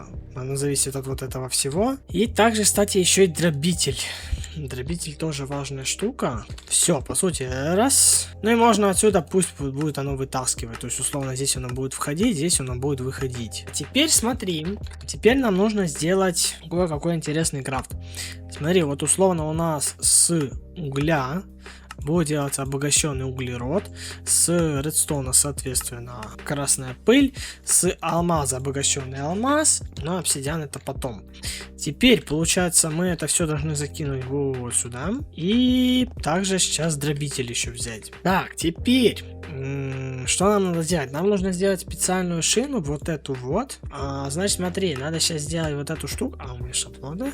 Просто мне это нужно сейчас будет для моих металлургических наполнителей. Значит, смотри, сколько их надо, по сути? 4 штуки. 4 штуки есть. И втыкаем сейчас, по сути, в каждую вот эту вот всю махину. Сюда пока мы не втыкаем, потому что пока не надо. Все, и в теории сейчас из-за того, что здесь отсутствует у нас все, по сути своей, нам нужно сейчас заказать каждого предмета по одному виду. И сейчас еще алмазик. Все. В теории мы сейчас отсюда убираем редстоун, мы сюда втыкаем обогащенный вот этот, сюда вот это и сюда условно вот это. Все, в теории оно сейчас скажет, что видишь, сразу началось. Теперь я хочу сделать ускорители. Вот это вот и вот энергия. Мне оно нужно для того, чтобы что? Правильно, чтобы ускорять свои механизмы. 3 улучшения скорости. Но можно его сразу же подзакинуть условно вот сюда. И чтобы оно чуть побыстрее начало все делать. Все, печка есть, улучшение. На самом деле нам улучшение надо больше гораздо. Вот, у нас все уже сделалось. Нам реально улучшение надо гораздо больше. Потому что, видишь, у нас сейчас тратится очень много энергии. 905 FE. Это много. Я не знаю, можно как-то, наверное, улучшить 2-3 генератора, по сути, даже не в пике. Надо вот эту вот систему все увеличить на самом деле. Надо, кстати, еще знаешь, что сделать? Базовая вот это вот, как она называется? Установщик. Установщик. Вот, базового уровня нужно сделать до совершенного, так скажем. А вот, теперь только смотри, для того, чтобы нам базовый делать, нам же нужно вот эти все крафты тоже все сделать. То есть вот условно вот начинается вот здесь, начинается прям жопа. Потому что это все нужно наполнять. А наполнять-то придется вот здесь. Далее, естественно, нужно сделать еще схему. Ну и все, у меня шаблоны закончились. Да, энергия, конечно, улетает капитально. Энергия, скорее всего, сейчас отсюда вся улетит. Но она вся и уходит, поэтому... Я, кстати, еще бы джетпак хотел бы себе сделать. Потому что почему бы, собственно, нет вот такой вот эмеральдовый. Конечно, начать все нужно с шаблонов. Оно в целом делается очень быстро. Значит, смотри, нам нужно сейчас вот эти все предметы, по сути, свои позаказывать. И все, по сути, мы можем заказать, попробовать. Эмеральд. Да, у нас всего в целом хватает, давай, делай. Ну, скорее всего, она быстро все сделает, потому что там, я думаю, да, тут просто крафты, еще раз крафты. Только главный минус в том, что это все нужно еще зарядить. А здесь 48 миллионов FE. О, смотри, как я тебе летаю. Но только у меня энергия вся улетела. Да, ну окей, тогда пусть заряжайся. Что у нас там по улучшениям? По улучшениям у нас вроде все. Больше нам не надо, да, больше нам не надо, поэтому энергию можно отрубать. Энергию можно, точнее скорость можно отрубать. А вот эту как раз таки мы сейчас ждем. Блин, мне интересно, вот этот тигель, как он называется, вопрос? Он у нас как-то должен называться, вот, крусибле. Вот, смотри. Мы в теории, видишь? Можно посмотреть, что больше всего дает скорости. Урановый блок, сверхмощный нагревательный элемент. Либо урановый блок. А как ты делаешь? А, так ты вообще легко делаешься. Так давай мы его сделаем. У нас же сейчас система начнет столько лавы производить. Давай. Подожди, но я правда не знаю, насколько он крутой. Но типа ему нужна ли энергия? Нет, не нужна. Так, смотри, сколько у меня там этих братков. 12 на 4, 48. Давай еще 47 штучек. Вон, смотри, сколько делается за раз. Мы в теории уже можем попробовать что-то поменять. Во, смотри. Во! Скорее всего, правда, отсюда булыжник будет улетать как монстр, ну ладно. Все, у нас лава начала в плюс идти. Хотя, казалось бы, да? Но булыжник у нас пока в плюсе, нормально все. Ну что же, готово. Наконец-то я могу сейчас заполнить это все вот так. Энергией.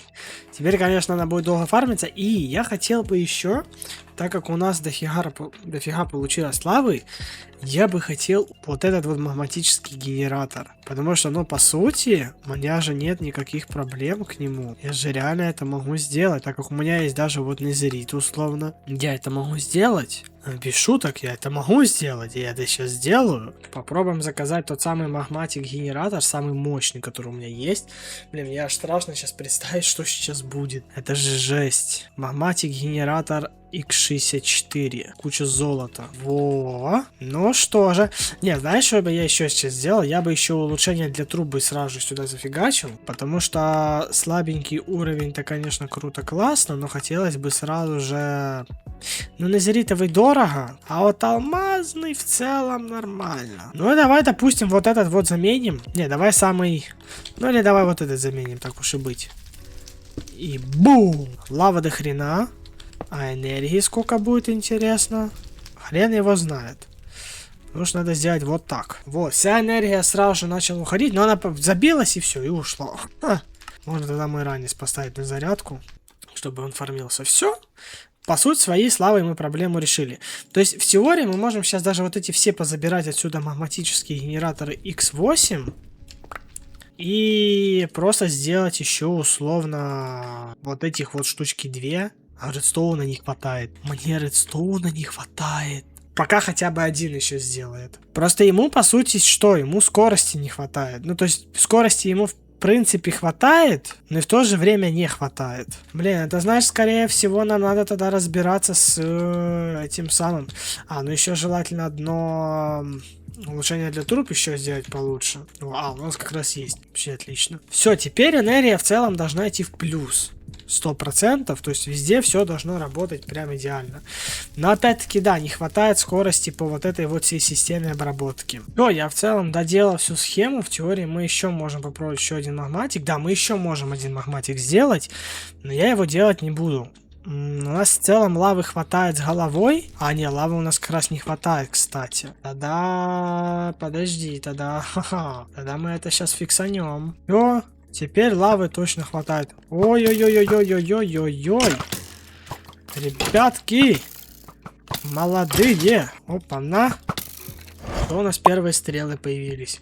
Окей, теперь что? У нас в теории сейчас с редстоуном проблем быть не должно. Ну да, пока он, конечно, не прям сильно быстро фармится. Давай делать атомный сплав. Для него нам надо, правда, обогащающий обсидиан. Пыль очищенного обсидиана. Это обсидиановая пыль, а это обсидиан дробленый. Все, в теории мы можем сейчас сделать 8 установщиков этого нового уровня. 8 установщиков. На, держи. Подожди, мне еще элитный надо. То, что надо. Вот теперь пусть хавает. А теперь нормально там энергии. Не, надо все-таки энергии сейчас будет сделать все-таки 2 улучшения для труб вот этих вот незеритовых, скорее всего, 2. Потому что будет грустно прям сейчас. Я не знаю, правда, хватит. Не хватит мне незерита. Плохо. В целом, наверное, мы как-то можем сделать автокрафт. Ну подожди, дробленый этот самый Blackstone. Это, по сути, мы можем все сделать вот так. Сделать крафт, да? После этого просто взять еще одно сито, условно. Потом просто взять по факту шину экспорта. Теперь смотри, мы, по сути, даже можем где-то вот здесь ту систему все реализовать. Условно, вот, ставим сейчас item буфер плюс сито внутрь вот это сверху экспорта, который будет только вот это закидывать. И в теории просто энергию. Подожди, у меня как раз от Коблстоуна нету крафта, да, видимо? Потому что я дурак, надо дробить или закинуть. Вот так-то лучше. Ну и отсюда, по сути, своей можно импорта выводить все. Только со скоростью, потому что там будет явно не хватать скорости. Да, осталось только энергию к нему подрубить. Самое легкое, видимо. И бум. Все, пожалуйста. Вот теперь нормально все. Теперь у меня и в Симоде фармится, и все, что ты хочешь. И даже тот же самый Незерит. С каким-то там определенным шансом, конечно. Надо бы, кстати, еще эндерняк сделать, так же само на самом деле. Нужно реально сделать еще эндерняк. А эндерняк это у нас ведьминая вода и лава со светокамнем. Ага, окей, буду знать. Короче, по сути, да, надо распахивать Mystical Agriculture и остальные моды. И что я планирую делать сейчас? Сейчас я планирую делать очень легкую штуку. Ну как очень легкую? Я не знаю, насколько легкую штуку. Нам нужен мод Georis. Смотри, вот Georis. Нам нужно создать вот такие вот огнеупорные кирпичи. Делаться они в целом довольно просто, благодаря глине и песку. Далее давай попробуем эти вот кирпичи заказать. Хотя бы одну штучку. Ну нам песка и глины не хватает, логично. Но я немножечко подкопил, давай штучек, наверное, 40 закажем. И далее вот можно посмотреть сливы, контроллер и, соответственно, литейные резервуары. Стены литейные. А теперь, когда у вас есть блоки, нужно собрать плавильню правильно. Во-первых, это жидкостно-нагревательные катушки. Они составляют пол плавильни, необходимо для ее разогрева. Стены будут сделаны из огнеупорных кирпичей или окон. В стенах мы также разместим наши сливы, резервуары и контроллеры. Плавильне не требуется выстраивать каркас, так что каждый угол может оставаться пустым. Ну, короче, да, по факту это тот же самый Тиркин Констракт, только немножко, знаете, такой более, я не знаю, более интересный, что ли, я бы сказал. Да, все правильно, заработало, все нормально. Смотри, Geori. Что это такое? Нам нужно в целом... Ну, смотри, на самом деле мы можем сейчас сразу же написать Geori. И здесь вот условно блок... Вот, Building Coal мы можем взять. Building Copper Ore. Ну, короче, по сути, мы можем сейчас тут все ресурсы взять, абсолютно, которые здесь все есть. Платина даже, кстати, есть. И уран даже есть. Ё-моё. Алземодий даже. Можем даже Алземодий, по сути, сделать. 9 блоков только надо. Но у меня вроде такое есть возможность сделать. Но, конечно, да, вибраниум мы пока сделать не можем, потому что у нас вибраниума нету. Да и в целом сейчас это не настолько вероятно, потому что у нас здесь должна использоваться вот эта жесткая лава. Собственно, давай начнем с малого. Нам нужно расплавить 9 слитков железа. И сейчас получается посмотреть, что для каждого надо. Здесь нужно песок. Здесь тоже песок. Песок. Песок. Песок. Песок. Везде песок? Ну, кстати, здесь не так делается. Это у нас уранит. Да, везде, короче, песок используется. Значит, смотри. 21 сжатый песок. 21 сжатый песок. 21 сжатый песок. Это довольно много, на самом деле, скорее всего. Не, мне хватит, смотри, мне хватит, нормально все. И в теории просто сейчас даже тут можно посмотреть, вот, условно, угля нужен 1 блок, а условно вот для меди. Ну, смотри, здесь просто вот 900, это 9, а тут по 8 слитков. Ну, окей, давай пока вот эти вот сделаем, пока самые, так скажем, основные. Вот, ну и давай, вот условно 8 цинка. Вот видишь, плавление пошло. Потихонечку, помаленечку. Вот, готово. У нас здесь есть цинк. 720. А если еще один слиток, то сколько это будет? 810. Во. Ну и по сути просто сейчас выливаем это все сюда. И у нас, как вы можете заметить, получается первый наш блок цинк. Ну далее, естественно, железо условно. И так со всеми остальными надо сделать. Готово. Все. Теперь смотри, у нас далее квест уже, ну, по сути, завершился. Вот еще дается здесь 2. Далее нам нужно идти в оплат-систему. Вот к где-то было здесь. Не, это в крутых штуках было. Вот, видишь, ускоритель роста. Нам нужно его довольно много сейчас будет. Прям очень много. Желательно сразу же, на самом деле, вот, улучшенный.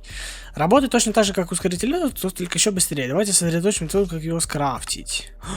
Ну здесь прям жопа. Пока, значит, на обычных ускорителях будем действовать. У меня эндержемчуга нету. А мы, по сути, можем выращивать, на самом деле, это все, либо просеивать эндерняк. Да, нам пора эндерняк уже просеивать. Это ведьминая вода и получается вот эта вот штука. Ну ладно, давай попробуем тогда ускорители роста. Сколько у меня? 4, это 44. Железа не хватает. Но я думаю, что это халява сейчас будет. Вот это все у нас будет происходить вот здесь. Значит, собственно, что? Давай сначала расставим, соответственно, сами блоки.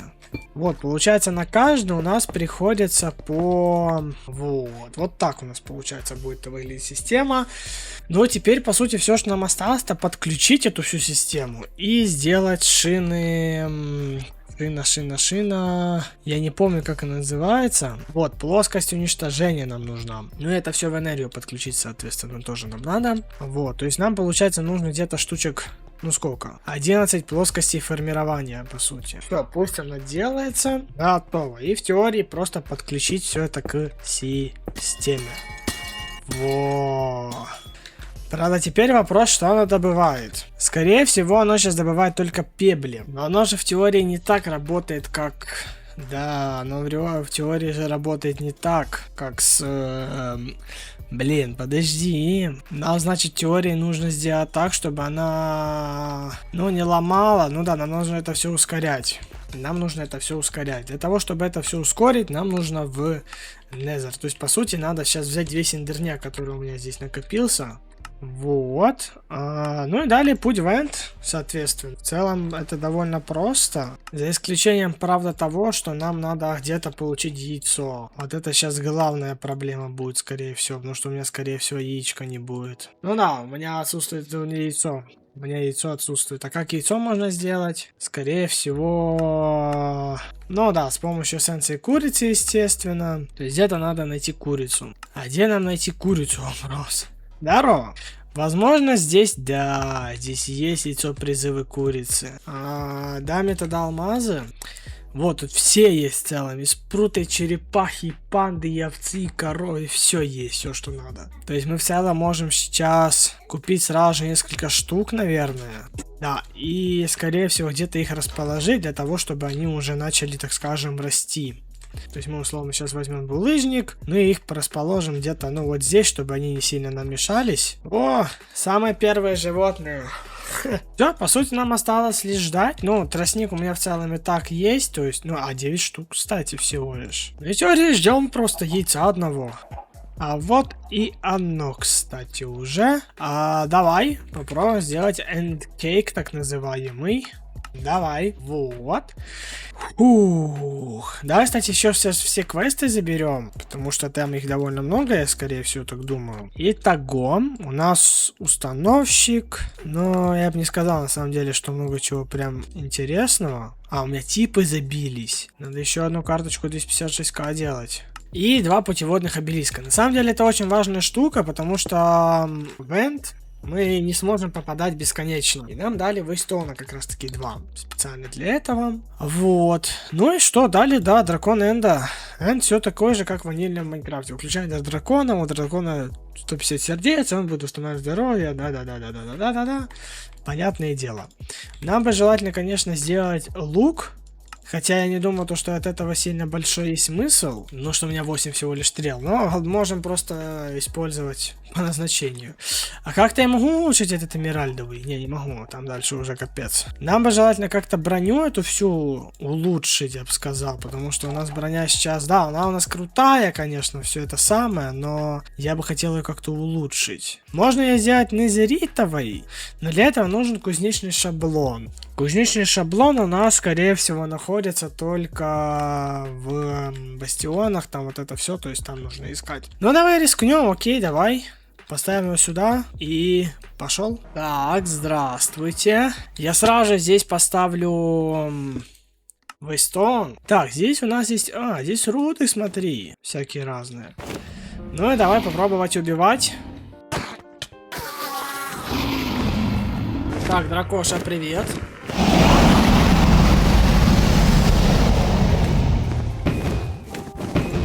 И бум! Сразу же куча ресов подбираем.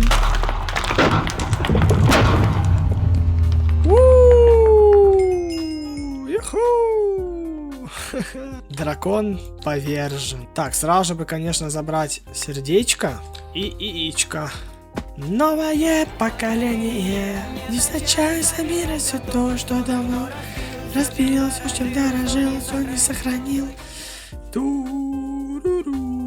Отлично, яйцо дракона есть. Теперь, по сути, мы получим еще и голову дракона. Да, отлично. Просто прекрасно. Все, по сути своей, отсюда больше нам прям чего-то не надо. Можно телепортироваться домой. Но нам можно будет сделать здесь ферму эндерменов. На самом деле, для того, чтобы можно было бы получить... Я слышу зомби. Фух, что же? Я это все делал для чего? Я это все делал на самом деле для... Чего я делал это все? А, для эндержемчуга я это все делал. Точно.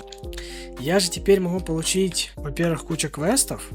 Во-первых. И во-вторых, вот, голова дракона. Только как интересно ее использовать, вопрос. Для того, чтобы нам получить эндерняк, вот, мы можем использовать эту штуку. Перед драконом, короче, нужно поставить. То есть теория вот здесь годится, да? Да, во. Еще одно яичко, прекрасно. Давай тогда возьмем просто миллиард булыжника сейчас. Просто миллиарды булыжника. И весь этот булыжник сейчас обработаем. Для того, чтобы получить сейчас просто дохренища эндерняка. Да, в теории нам эндерняк теперь... Ну, скорее всего, не нужен будет, потому что мы сейчас сделаем вот эти вот очень крутые... Вот, сделаем вот эти вот... росты. Здесь, по сути, у нас все есть. Незеритовый слиток. Ну незеритовый слиток тоже у нас есть. И самая главная проблема, по сути, с флюоритовым кристаллом у нас. То есть, по сути, мы вот эти все ускорители сможем заменить на более лучшую их версию, скорее всего. А если это так, то это очень хорошо. Вот, 29 штук, давай. Наверное, оно делается довольно быстро. Потому что нам, по сути, нужно просто получить много железа. Все у нас в остальном есть, вроде бы. Если... Ну да, вроде бы у нас все... Ну еще, кстати, вот, печатные схемы тоже нужно делать. Но я думаю, что это в целом быстро сделается. Так, бусты-то сделались. Отлично. Все, квест завершен. Мы в теории можем, на самом деле, и вот эти вот взять, направленные. То есть это условно... Ну, не знаю, нужно ли это, нам надо или нет, эта штука. Наверное, это не надо, поэтому не буду я его использовать. Так, песок душ. А я могу его сразу, да, отправить в дробление? Да, могу сразу же отправить. Да, тогда, дроби. Давай тогда пошли ставить. Попробуем их поставить. Вот, готово. И давай попробуем подключить. Акселератор конфликт. А почему акселератор конфликт? Может, для него надо что-то другое? Может, подожди. Я посмотрел то, что нам еще нужно вот эти вот в любом случае тоже делать. Если я правильно понял, по крайней мере. Нам нужно их тоже сейчас сделать. И сделать их, наверное, в 2 раза меньше. Если там 29 надо было. Ну, давай 15 сделаем. Вот. Вот. оно пошло наконец-то. Но правда, смотри, не все. Да, видишь, не все почему-то. То есть, по сути, раз, два, три, четыре только фармится. Вот, видишь, пошла система. Ну, в теории все. В теории, да. Наконец-то я это сделал. Ну и в теории мы можем сейчас даже посмотреть, что мы еще можем сделать. Можем условно алюминия, никеля, осмия. Мы можем вроде алзамодия, кстати, сделать. 9 блоков надо. А сколько у меня так называемых всемодиевых? Сколько там надо? 9 блоков? 9 блоков. У меня гораздо больше получится. Ну тебе, пожалуйста. Что там надо? Песок, да? А, 5-кратный песок. Тогда лежи. Тогда отдыхай. Но вроде все ресурсы теперь, которые мы поставили, да, вроде все они как раз начали фармиться, ну, в темпе. Значит, в теории все нормально. То есть вот у нас, по сути, вот в секунду вот такие вот количество руд сейчас выбивается. По сути, это гораздо больше, чем вон та система с ситом. Хорошо ли это? Естественно. И также насчет кожи, кстати, ну ладно, уже насчет кожи такое дело. Я не знаю, правда, что вот это такое. А, ну типа активировать, да, или нет, типа окей. Это типа самый дешевый. Но можно чисто в прикол сделать для квеста. Вот, чисто для квеста, я же говорю. Вот, все, у нас по сути вся апплайт готова. Тут все готово, тут все тоже готово. Mystical Agriculture. Пыль. Нужен незерит и типа нужна вот эта штука, а это пыль самоцветов. Блин, а пыль самоцветов это да. Но правда я не знаю, где эти фармить условно самоцветы, даже если так рассматривать. Ну да, это скорее всего нужно просто фармилку как-то делать. Я просто не знаю, как можно фармилку сделать. Восхитительно. А, вот, ужасающая земля, вот как можно сделать. В теории мы можем даже фармилку уже сделать. А чё не сделаем? Давай сделаем. Кстати, у меня как раз для нее возможность в целом есть.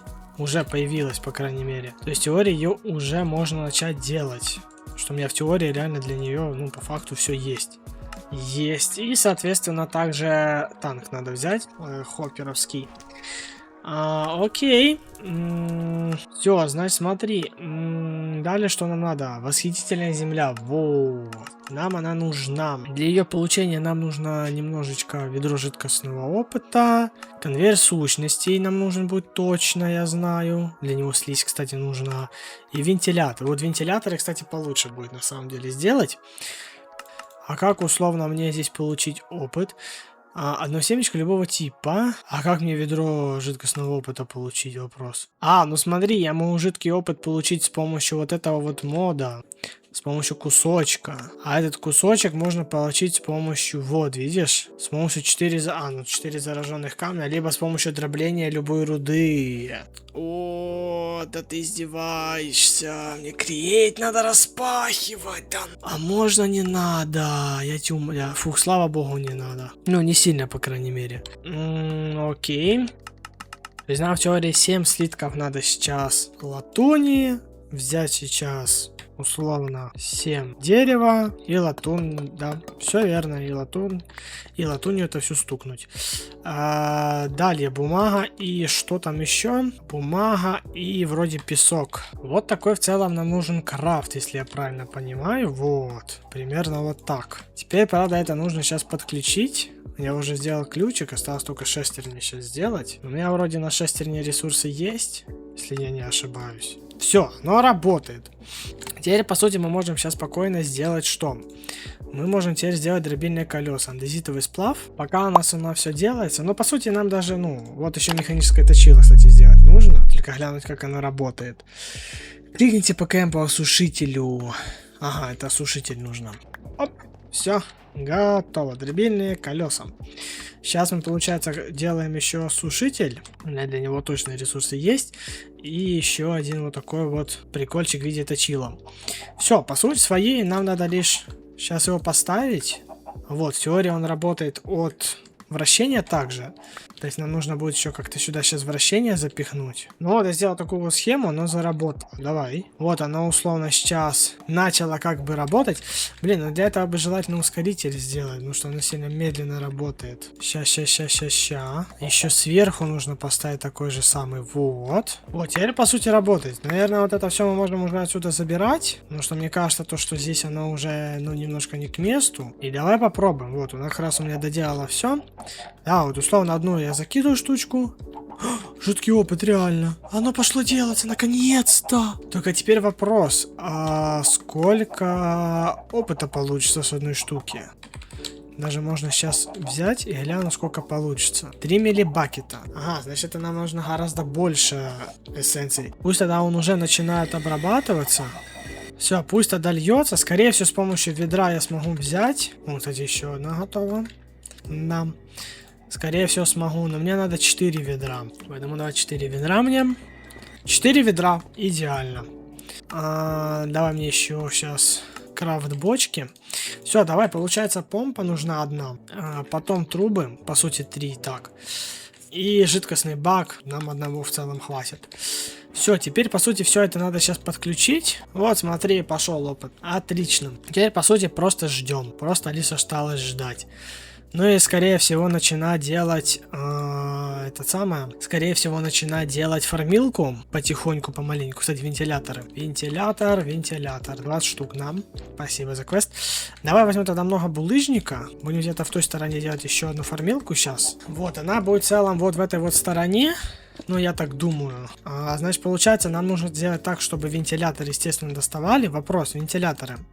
Можно глянуть арену, до которой он достает. Да, для этого нужны, скорее всего, улучшения. Вот эти вот, да, видишь? Получается, вот это у нас модификатор у нас высоты в 2 блока. Даже 3 на 3. Далее это у нас ширина вентилятора. То есть, скорее всего, по одному можно их закидывать. И дистанция. Угу. Они все делаются с перьев, да? Не, ну вы прям не молодцы. Я бы сейчас на самом деле делал бы семена курицы. Вот они. Для этого нужна банка души. Банка душ это у нас солевый слиток, слиток процветания и стекло души. Здесь нужна прям пыль душ. Дай мне, пожалуйста, 4 баночки. Они вроде бы не тратятся, если я не ошибаюсь. Так, оно хватает? Да, хватает. Все, нормально. Есть. Теперь, по сути, курочек надо сейчас... мне надо именно... Я понял. Мне надо вот этот квест сделать. Вот, создание вот этого вот всего. Солевая семенная основа. На основе которой мы можем сделать семена курицы. Кстати, да, Я надеюсь, мне пескадуш там хватит на все это. Точнее, солевой пыль. Слава богу, хватает всего. Все, есть. Ну и пошли. Давай попробуем теперь сделать. Давай это все вот сюда ставим. Там, кстати, еще есть штучка. Вот, смотри, палочка. Мы можем ее тоже сейчас сделать. Чисто, чтобы запускать этот сценарий. Ну и, естественно, нужно 4 прудентовые эссенции. У меня есть 3. У меня есть явно кристалл. Да. Явно есть инфериевая эссенция. Это да. На тебе стак. Давай. 1, 2, 3, 4. И вандам бум. Ой, не. Бум. Все, семена курицы. Спасибо. Теперь вопрос. Скорее всего, мы вместо тертевой посадим. Я не знаю, насколько оно быстро будет расти, не будет. 1 минуту будет расти. Окей. А я могу тебя ускорить? Могу. Это хорошо. Это прям отлично, я бы сказал. Пусть оно тогда быстро сейчас растет. Все, в теории у нас там нормально так семян подформилось. Мы теперь, по сути, сможем с этой вот эссенцией делать спокойно перья. И теперь, по сути, можем заняться улучшениями. Значит, смотри. Вот такой вот оно имеет радиус, да? То есть, в теории... Давай посмотрим максималку. Вот, нам надо... еще на 1 блок мы можем подальше сделать. Окей. То есть, в теории, вот здесь уже будет стена у нас. Теперь, по сути, мы можем спокойно сюда вот эти все позакидывать приколы. И да, все работает как надо, отлично. Ну и здесь у нас будет расположена земелька зараженная, которая будет у нас фармить всех мобов, соответственно. Теперь в теории мы можем по центру поставить вот этот вот моб-мешер. Вот. И сюда можно будет улучшения всякие закинуть. А условно куда-то вот сюда, условно. Но оно ловит большую дистанцию, тогда ладно. Тогда можно даже на выходе спокойно это все сделать. Условно где-то вот здесь. Вот оно все равно все будет успевать делать. И все. Да. Нам останется только сюда позакидывать всякие... улучшением. Вот улучшение, смотри. Fire Aspect не надо. Вот Smite, да, надо. Только вопрос, от чего они работают. Если они работают просто от редстоуна, то это вообще халява, я считаю. Ну, давай проверим. Да, реально он от редстоуна работает. В теории, если сюда условно будет моб падать, то он сразу же автоматом будет идти в мешер. А вопрос мешер как работает? Он же, наверное, тоже с помощью редстоуна работает. Будет так работать? Да, смотри. Все, в теории готово, да, оно уже засасывается, оно уже все делает. Вообще прекрасно. Значит, что нам осталось? По сути... Все, что нам осталось, это просто взять отсюда как-то опыт, кстати. Надо дозатор. Для этого надо сраный дозатор. И что же, 4 ведра опыта есть. Все, что нам по сути своей осталось, это лишь... Вот, смотри, есть. Воу-воу-воу, тихо-тихо-тихо, молодой. Все, что мне осталось, это по сути просто взять. Накормите курицу. Дай мне тогда одну курочку. Сейчас мы как накормим. Блин, только желательно тогда все отключить сейчас вентиляторы. А то эту курочку сейчас сдует. Раз и два. И что получилось? Rotten Egg. А вопрос, оно будет распространяться или нет, кстати? Блин, может есть какие-то стекла, которые позволяют смотреть на это все? Вроде есть такие. Вот, есть такая штука. Ну, сейчас давай попробуем его сделать. Давай штучек 100. Не, ладно, давай штучек 30 хотя бы. Вот оно. Сейчас мы просто здесь сделаем маленькую отверстие, так скажем. Все, в теории все это надо теперь закрыть булыжником. Да, смотри, они в целом начали спавниться, но пока не вижу, чтобы оно распространялось, конечно. И смотри, эндер жемчуг. Ой-ой-ой, там еще слизни есть. Е-мать. Смотри, какая красота. Ну, здесь место забилось, кстати, смотри, видишь? Знаешь, скорее всего, нужно как-то оттуда выводить все ресурсы.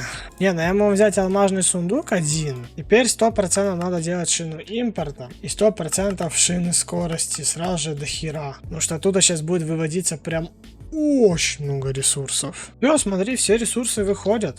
Сюда же можно, по сути, и танк установить. О, смотри, какая красота. Прям, я бы сказал, прекрасно. Окей, давай тогда теперь делать улучшение для всего этого. Все, готово. Теперь, по сути, мы сейчас спускаемся в самый низ. Вот сюда. И просто закидываем сюда эти вот улучшения. Все, по сути, они сейчас и умирать моментально все будут. И очень много фармится. Да, вот, видишь, куча всего теперь фармится здесь. Вот, моментально не умирают. Просто все. Тут появляется и все. Ну пусть фармится, что. Я не знаю, правда, сколько там. Ну, мы еще не сделали, получается, вот эти вот два. Вот эти вот 10 штук. А, мы уже можем их сделать. И вот эти вот 10 штук. А ну да, посмотрим, что это за улучшение. Я не знаю, что оно, конечно, дает. Но, видимо, что-то прикольное 100%. Нам. Все. Теперь можем, по сути, еще сделать что? Мы можем еще, по сути, сделать еще там что-то. Я точно знаю, что там еще всякие приколы есть. Вот, условно, вот эта вот штука, которая позволяет сливать экспириенс весь. Либо вообще даже спаун, кстати, мобов. Тоже важная штука. Но он тратит желейки. То есть теперь в теории мы можем заняться другими предметами, которые мы хотели сделать. А что мы хотели именно сделать, кто помнит, кто скажет, кто расскажет. Вот этим вот enchanting table.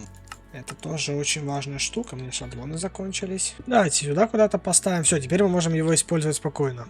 Далее, что касаемо опыта. Нам нужно сделать вот семена опыта. Капсула для опыта. Ну, в теории мы ее можем как бы заказать. А у меня опять закончились поставщики. Это так делается. Я думал, это гораздо тяжелее делается. Это просто высасывание из сирока, по сути. Но здесь нужна империевая эссенция. Это немножко будет сейчас страшно, потому что я не знаю, хватит ли мне империевую эссенцию. Ладно, это легко. Также дайте мне, пожалуйста, одну семечко процветания. Так, где мой вант? Не, на самом деле можно это все спокойно с помощью рычага делать. Так будет гораздо удобнее. Просто оно будет автоматом все время работать. Я не буду париться с этим. Все, на, семена опыта. Надо их где-то выращивать в тертевом уровне, скорее всего. Желательно бы, конечно, сделать сразу же супремиумную пашню. Потому что у меня, по сути, есть такая возможность. Сколько у меня там? 6 штук. Ну вот 6 штук сейчас мы сделаем. Все, есть. На тебе сюда тертевый, на тебе сюда тертевый. Точнее, первый. Тут на 30% быстрее рост идет. Хорошо ли это? Конечно же. Теперь тут у нас растет оно 57 секунд. Еле у нас 1,5 минуты растет. А морковка у нас 46 секунд, а семена опыта минута 20. Ну, нормально. Я бы, конечно, немножко побыстрее бы, потому что мне сейчас надо немножко его... Ну, как немножко? Немножко надо, на самом деле, сейчас этой эссенции. Потому что мне для любого зачарования надо... Вот, видишь, для любого зачарования нужна эссенция опыта. Для любого. По сути, ну, кстати, ее максимально мало. Ее прям максимально мало. Надо больше вот этих вот ботанических приколов делать. Гораздо больше. Вот, давай посмотрим, сколько я могу заказать. Хотя бы одну штучку я могу. Но мне, скорее всего, глины надо просто сейчас нафармить много. Но вот вопрос, как глину делать? Довольно быстро. Эссенция земли и воды, либо дробить. Кстати, можно наточенный камень. Да? У меня же этих капельников до хрена. Но при этом оно падает, смотри, видишь? Оно падает только на вот этом уровне. Блин, на 30 мало. А как наточенный камень можно сделать? Скорее всего, никак. А если капельники условно, тоже никак. Ну ладно. Либо, кстати, если у меня все есть для книги алкогестии, но у меня, смотри, мне не хватает, получается, чего? Ока бури, это заряженных криперов, и всполохов. То есть у меня, по сути, все уже есть абсолютно для него. Давай попробуем немножко сделать. Вот условно штучек 10. Могу? Могу. Окей, мне хватает тогда пока. Есть. Теперь, по сути, мне нужно 10 пашин сделать. А сколько у меня уже опыта накопилось? 90 штук, да? 90 штук. Для чего мне этого хватит? Если я хочу вот условно эффективность 5. Эффективность 5, вот. А мне на... А, кстати, я могу это в зачарователе сделать. А чё я, дурак, не сделаю? У меня же все для него есть. Завод сплавов. Пусть он у нас стоит вот тут условно. Вау. Интерфейс прикольный. Давай вот сюда сделаем вход и выход. Нужен конденсатор. Но конденсатор это в целом легко. Мне какой-то сильно хитро этот самый не сильно и нужен. Вот, базовый конденсатор. Есть. Потом второго уровня. Ну, тут слиток нужен крутой. Это делается тоже в заводе сплавов, кстати. Дай мне один конденсатор. И дай мне... Что мне по сути надо? Энергия надо. Ну, кстати, могу вот этот конденсатор втыкнуть. Да. Вот, смотри, на. Смотри. Во. Все идеально. Вот, смотри. Далее для энчантера нужен слиток темной стали. Далее. Давай, раз, и потом 2, и потом 3. Все, я надеюсь, мне всего хватит. Давай, зачарователь. Бумаги не хватает. Бумага это кора дерева. Ну, кстати. Кстати. Так, зачарователь. Давай мы его тогда вместо энчантера поставим. У нас, друзья, такие товарищи, сейчас будет резкий прыжок с 62 по 70 день, так как у меня почему-то 30 минут записи просто куда-то исчезло, поэтому прошу прощения, продолжаем. Значит так, я сделал кристальный сборщик, вот он у меня, вот здесь, короче, делался у нас флюсовый кристалл, сейчас, по сути, нам надо сделать вот здесь все. Значит, давай, для восстановителя нам нужно вот этот вот крафт в кристальном сборщике. Есть восстановитель. Теперь нам, по сути, его можно поставить куда угодно, даже вот сюда условно. Нет, не сюда, вот сюда. И, по сути, сюда нам просто надо сейчас закинуть обычный блок флюиса с возбужденным семечком. Подожди, как мне его туда закинуть? Мне здесь его надо сделать, вот как. И раз. Я понял. Надо вот так вот это сделать. Во, видишь, прогресс пошел. Вот, смотри, цветущий блок. Ага. Вот. Да, по сути, просто закинуть эндерпыль и подключить энергию. Все, прогресс пошел. Да, видишь, с первой попытки не получилось. Вот, получилось. Теперь, по сути, ставим назад и подключаем эту всю систему. Видишь, оно... Оно все равно делает не бесконечные кристаллы.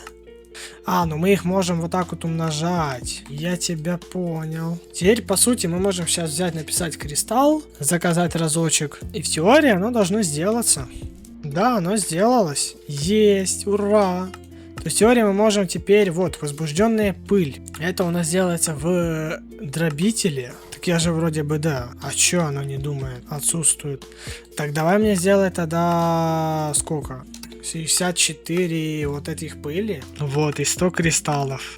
Вот! И в теории так мы сейчас дойдем до определенного числа, и можно уже даже улучшать те или иные предметы. То есть в теории тот же самый, вот условно, поставщик шаблонов можем улучшить, вот потому что у нас цело... у нас и... блин... Здесь же параллельный вот этот вот самый. В кристальном сборщике он делается. Для начала процессор, конечно, нужно сделать, закодировать. То есть вот это вот убрать. Закодировать тут, по сути, этот процессор. Его соединить и сделать вот тут. Крафт еще один. И вот теперь уже... мы можем это сделать. Только еще карту вместимости надо реализовать. Фух, мне страшно. Давай штучек 8. Сколько потратится все? 8 штук. Халява. И также есть же улучшение вот молекулярного преобразователя. Во. И да, мне еще...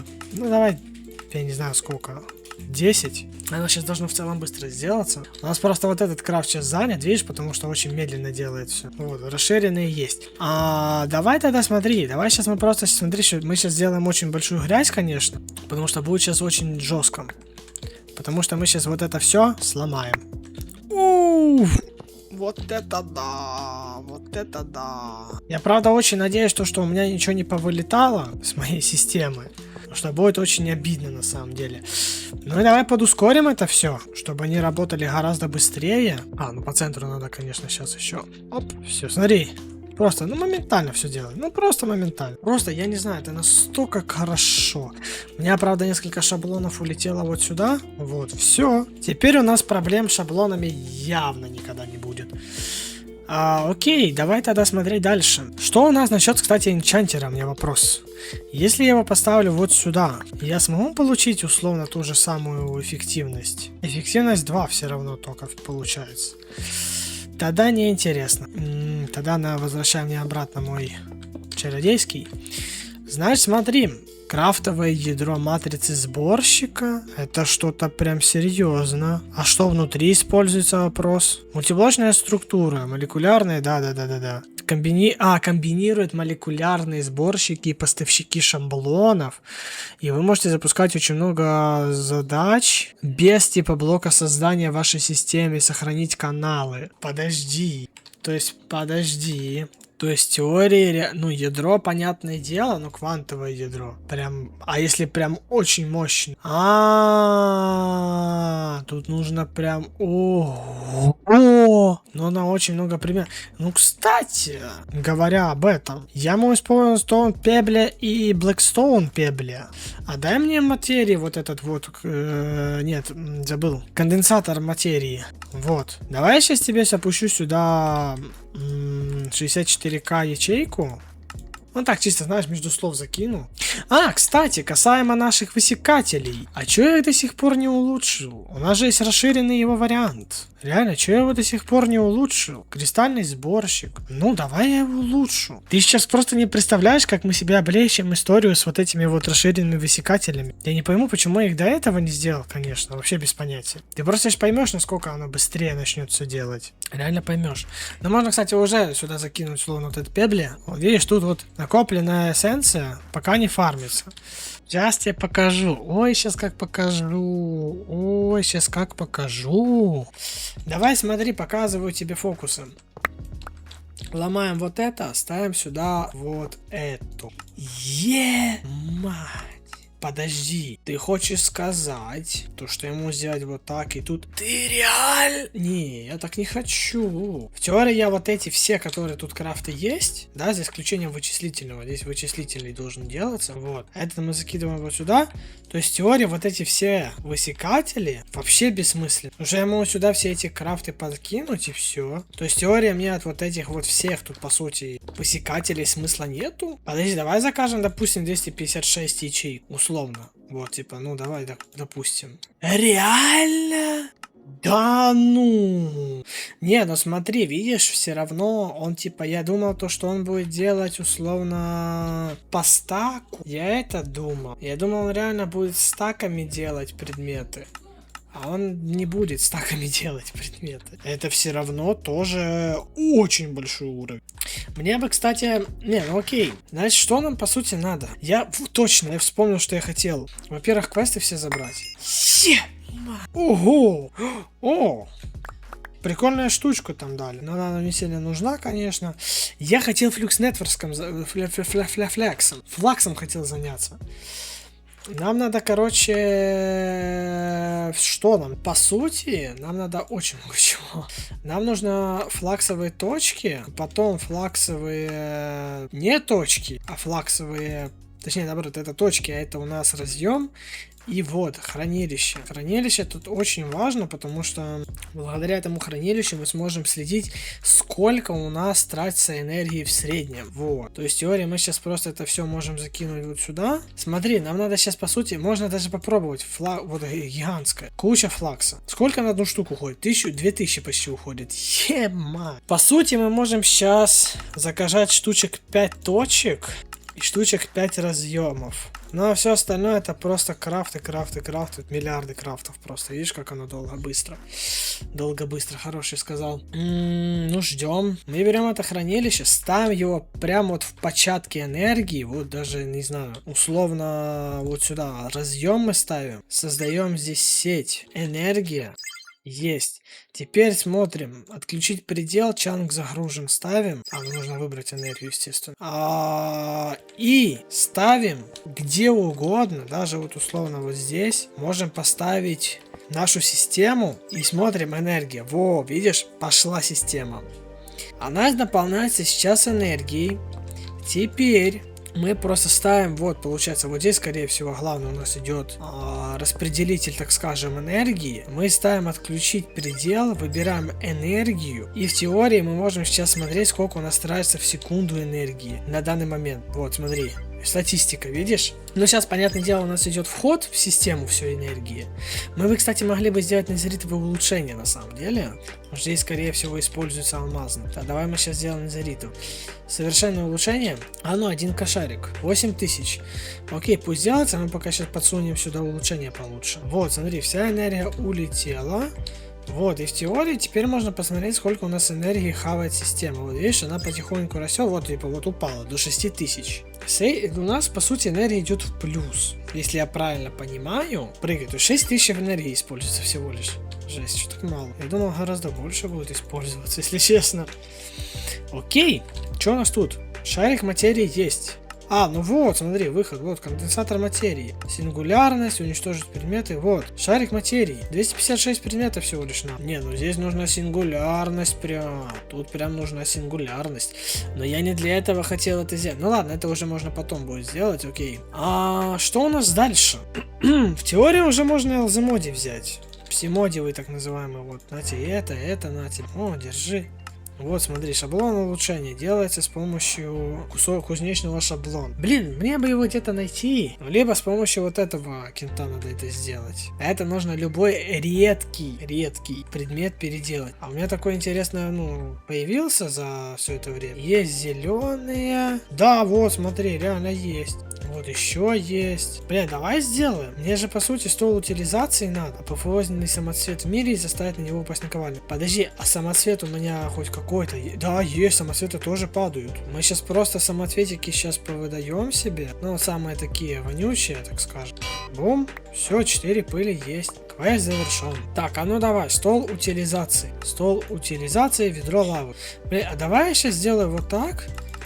Ты просто мне все позаказываешь, и все. Вот, стол утилизации, отлично. Давай поставим куда-то его вот сюда. Вот, теперь мы можем здесь утилизировать те или иные предметы. Условно, вот те же самые вот ундитифитифитифиси. Вот, светящийся осколок кристалла. Бум, смотри, красота. Далее вот эта штучка, дощечка. И теперь, по сути, мы можем сделать... Давай, вот, улучшение. Мы даже его можем вот тут сделать. Вот. Здесь нужен изолитовый слиток. Это вообще халява. Вот. Вот это то, что надо нам. Вот. Ребята, все. Дай мне, пожалуйста, кузнечный штол один. Смотри. Бум. Стоп-пешечка. Сторма-стоп-пауза. Вот. Фу, красота. Теперь... О, да мы сейчас запоем, ребята. Мы можем улучшить наконец-то нашу вот эту ситечко наша. Подожди, а куда это интересно запихивать, вопрос? Нам это запихивать в условно вот сюда? Или куда это запихивать? Ну, вот одну штучку я хочу сделать. Куда мне это пихать? Но сейчас посмотрим. Если оно сделается, то туда халява. Да, сделалось. Тогда считаем. Раз. Тут сколько? 5 надо. Так как у меня уже есть одна, то значит еще 4 сделай. Вот, смотри, можем сразу же... Ой-ой-ой, ребята, да мы же сейчас запоем. Подожди. Симоди, дай одну штучку. О, смотри, у меня... Ема мне всего повыполнялось моментально. Бум. Теперь мы просто берем один слиточек, делаем бум. Да ну! Реально! А вибраний тогда это куда двигаться мне надо? Смотри, ема. Подожди, ну смотри, для того, чтобы сделать Элземодий, надо сделать Унаптанию, а для него вот как. А зачем? Да? Реально? То есть это делается реально все вот так? Окей, давай смотреть. Кстати, генераторы нам понадобится один в зоне 7, 7 на 7 на 7 с верстаком в центре. Ты серьезно? Эндер верстак. И допустим, ну, штучек 30 вот этих вот приколов. Теперь, по сути, куда-то условно вот сюда мы сейчас поставим эндер верстачок. Но я знаю то, что вокруг него надо типа поставить вот эти вот приколдесы в хаотичном порядке, и они будут типа работать так. Потому что у них интерфейса никакого нету, они вроде бы чисто созданы просто для крафта. И теории там мы должны уже делать какой-то крафт. Далее уранитовая жиода, но это легко. В целом, реально легко. Подожди, уран. Вот, да, смотри. Давайте отдохнем от серы и кислоты, сосредоточены на радиоактивной части рассыпляющего топлива. Вот, подготовка урана. Мати калавратий. Ты настолько жопно делаешься. Тогда это, по сути, намек на то, что будет. Вот условно топорик, да? Бум! Бум! Я их ваншотаю. Да, но опыта, конечно, тут прям до хрена, на самом деле. Есть краник специальный, на самом деле, кстати, из вот этого как раз моб-гриндерса. Вот, давай мы его сделаем. Вот, смотри, мы можем сейчас, по сути, вот так вот сделать. Вот, все, опыт пошел. Я, конечно, не знаю, сколько мне это надо, но пусть будет, окей. Что у нас тогда дальше по плану? Давай смотреть. Нам надо сделать уранит. Далее нам надо заниматься ураном. Скорее всего, уран это будет прям жопа. Да, давай смотреть. Механизм реакторы. Прям есть для этого отдельная вкладка. Вот, механизм реакторы. Вот, начинать надо с серы. То есть, условно, мы сейчас вот этот вот кран, мы даже вот так можно сразу же серу запихнуть, и все, чтобы иметь в виду. И будем здесь немножко потихонечку начинать делать все вот эти вот крафты, потому что нам нужно уже до конца, ну, вот эту всю систему делать. У нас в целом будет возможность использовать энергию, да, то есть мы сможем, вот, производила еще больше энергии, мы сможем это сделать благодаря реактору, вот этому реактору, самому базовому. Мы сможем благодаря реактору сделать энергию, строить аналогично реактору деления. Внешняя оболочка, ребро котла. А смысл от него, подожди. Смысл от этого реактора. Ну, термоядерный реактор, конечно, да, это конечно. Но надо будет... Ну, СПС-ка это жесть. СПС-ка это просто пипец. А тут пишется, интересно, как оно строится? Да, пишется. А тут тоже пишется, наверное, да? Да, тут тоже пишется. Идеально, спасибо большое. Окей, тогда... Окей. Нам бы желательно закончить здесь квест. Давай вот этот вот квест закончим. У меня же все, по сути, для него есть. Уже закончим хотя бы одну главу. Прям полностью главу закончим. Мы можем даже... Я даже знаю, как мы сможем ее легко сделать. Смотри. Глава завершена. Глава 1. С чего все начиналось. Спасибо. Все, у нас полностью глава 1 закончена. Глава 2. Ну, для главы 2, на самом деле, ну, тут тоже не прям, чтобы чего-то много. То есть, условно, ну, конвейер уже легко делать. У нас слизь до хера есть, до хера слизи. Здесь у нас открыто все. Здесь у нас тоже все открыто. То есть, по сути, нам нужно фармить теперь скалк. А скалк у нас, по-моему, еще эндерняка фармится. То есть, это просто пойти, по сути, в энд нафармить дохерища эндерняка, надропить, чтобы закончить. Незер, окей, Незер мы пойдем уже скоро. Ну и все, у нас вторая глава скоро закончится. Ну а потом глава 5, конечно, да, там звезда, тут вот это все про творческие источники. То есть тут уже прям жопа начнется, безграничная мощь. Окей, тогда да, мы тогда сделаем вот эту всю систему, а там будем смотреть, что делать, и будем продолжать добиваться своего. Я бы желательно, конечно, кирку бы сейчас улучшил бы, сделал, знаешь, бы крутую, новую, прям ваушную кирку. Бац, бац, готово. Теперь мы можем еще зачарить, чтобы было хорошо. Эффективно. О, удача 3, все, прочность даже мне не надо. И да, кстати, мы еще сейчас поставим вот эту вот штучку. И смотри, просто сейчас вовнутрь туда закинем эту вот тему. Блин, мне желательно сейчас как-то это аккуратно. Ну я знаю, как это аккуратно можно сделать. Вот так. Ты наверху появляешься, да? Воу! Привет! Вы бы знали, как вы мне когда-то нужны были. Вы бы, наверное, в шоке были с этого. Сейчас вы мне не сильно нужны. Да, короче, все.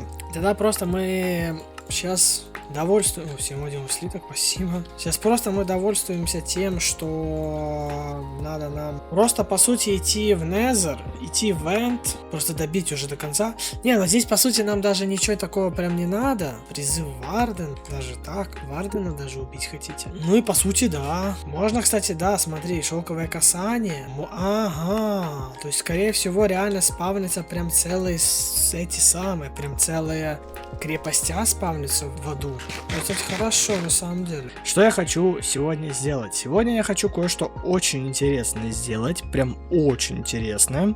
Нам понадобится для этого очень много сейчас книжек и наковальня. Смотри, что я сейчас сделаю. Сейчас, наверное, ты офигеешь, но это и вправду так работает. Бом! И смотри, острота, собиратель, захват и добыча 5. Правда, все остальные не выпали, по типу прочности не выпали, но в целом и так сойдет.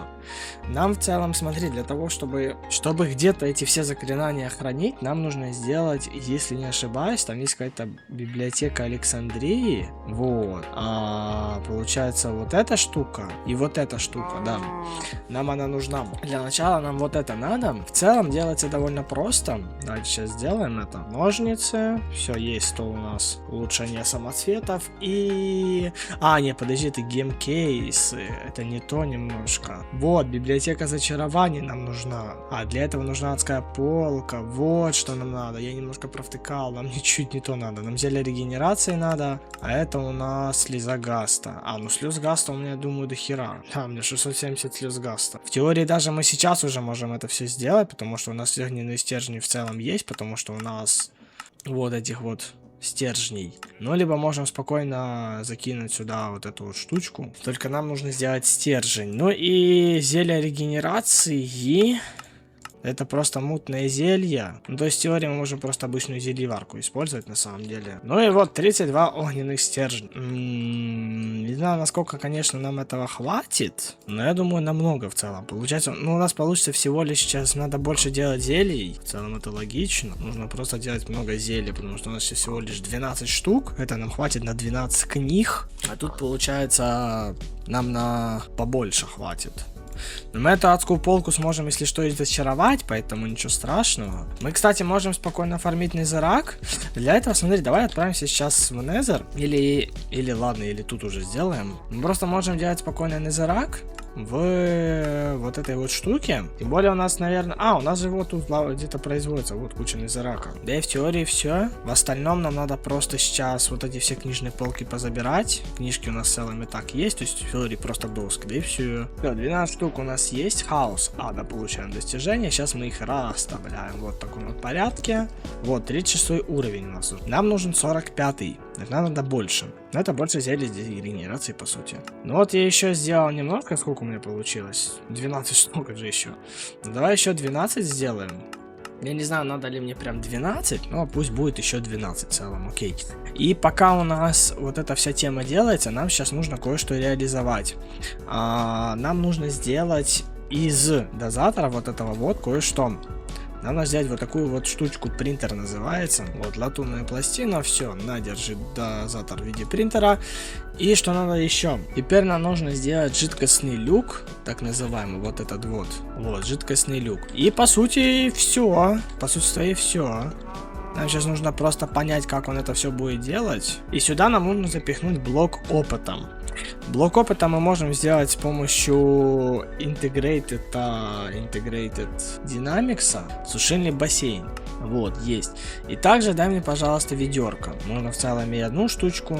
Сейчас мы просто возьмем отсюда опыта. Вот, видишь, блок опыта. И дальше мы можем сделать как? Далее нам нужно сейчас поставить этот вот осушитель вот сюда, залить сюда опыт, немножко подождать, пока он здесь затвердеет. Мы получим блок опыта. И все. Вот, пожалуйста, блок опыта. Мы его кладем вот сюда. И нам нужно еще депо. Вот оно, кстати, которое нужно поставить вот сюда. Вопрос, как ты у нас работаешь? Ты у нас тебя просто есть и все? Или как? Посмотри, видишь, теперь правой кнопкой мы можем заливать сюда опыт. И в теории, если мы условно закинем остроту, нам нужно запихнуть их в фильтр. Значит, вот эта штучка должна быть не здесь, а вот тут условно. И вот сюда нам нужно условно положить вот починка условно, да? Ну, починка, чё бы нет, да? И просто взять кучу книжек и запихнуть их вот сюда. Все, смотри, починка делается. Просто, ну, починка. Смотри. Это просто, я считаю, прекрасно. Мы сейчас так можем надрюпать много всего, но самое главное, а у нас же есть 12 полок, я бы еще немножко их поставил. Я не знаю, сколько максимум, конечно. Вот, 45. Вот инфузия. Мы сейчас берем лазурит и делаем вот так. Вот, инфузия. Они тратят очень мало опыта, всего лишь по одному, поэтому ничего страшного. Вот, смотри, инфузия. И теперь благодаря этой инфузии мы можем сделать улучшенные полки. Вот, видишь, светящаяся адская полка. Либо вот библиотека зачарований, та самая, которая мне как раз таки нужна была. Я сейчас вам покажу, зачем она мне нужна. Ща. Также, кстати, вот смотри, у нас тут миллиарды книжек. Надо бы их на самом деле закинуть обратно в систему. Вот, смотри, у нас куча починок. Теперь мы отсюда этот фильтр можем спокойно убирать, закинуть обратно. Давайте сначала сделаем вот эту вот библиотеку зачарований. Мы ее можем улучшить на 100 уровень, но это пока не сейчас. Нам бы желательно ее куда-то бы поставить, давайте сюда. И вот, сюда, если я не ошибаюсь, мы можем закинуть условно, я не знаю, вот, починка. Смотри, бум, есть тут починка. И теперь в теории мы можем просто всю отсюда починку подоставать. Ну, одну оставить, так уж и быть, одну можно оставить. И просто всю починку эту втыкнуть сюда. 21 уровень! И теперь также мы можем с абсолютно всеми книгами поступить. Вот условно добыча так же самое можем сейчас сделать. И получается на каждую книжку мы потратим по 10 штук. Мы берем сейчас сюда, запихиваем добычу 5, кладем сюда добычу 5. Нет, не сюда. Кидаем просто сюда 10 книг. Все. Пожалуйста, процесс пошел. Видишь, для каждого зачарования надо больше опыта. То есть, условно, вот для добычи, да, или что это у нас? Да, добыча. Видишь, сколько опыта надо? Очень много. Мы сюда можем закидывать спокойно опыт и получать. Вот, пожалуйста, куча добычи. Пожалуйста. Теперь мы можем всю эту добычу запихнуть вот сюда. Смотри. Пожалуйста, добыча 5. И условно мы можем сейчас на вот этот мечик добычу. Но, типа, максимально 5 уровня. Мы можем сейчас ее просто взять и закинуть в мечик наковальни. Вот, смотри, добыча 5. Бум, готово. Ну да, нам надо улучшать нашу всю эту систему по зачарованиям. Как это интересно делать? Нам нужен апофеозис. Вот, видишь, я зачаровал. Теперь вот светящаяся полка. Мы можем теперь ее сделать, и она будет прям жесткая, прям крутая. Но недостаточно. Все, у нас все книжные полки теперь насыщены. Вот абсолютно все. Мы сейчас их все абсолютно забираем отсюда. И закидываем в нашу систему. И делаем крафт вот светящиеся полки. Вот смотри, 15 штук. Власть Инферно. Мне просто интересно сейчас понять, сколько здесь уровней зачарования. 60. Жесть. Тут вот смотри, разделение закончилось. Далее глубинное. Спящая глубинная. А ну, подожди. Давай спящую глубинную нам. Так, есть. Спящая готова. Теперь мы, по сути, можем сейчас... Да, ее мы можем заинфузить. Есть. Квест у нас выполнен. Далее, вот. Наполнение вот этим вот. Ага. То есть мы можем условно вот этот или вот этот сделать. Или нам придется обе сделать.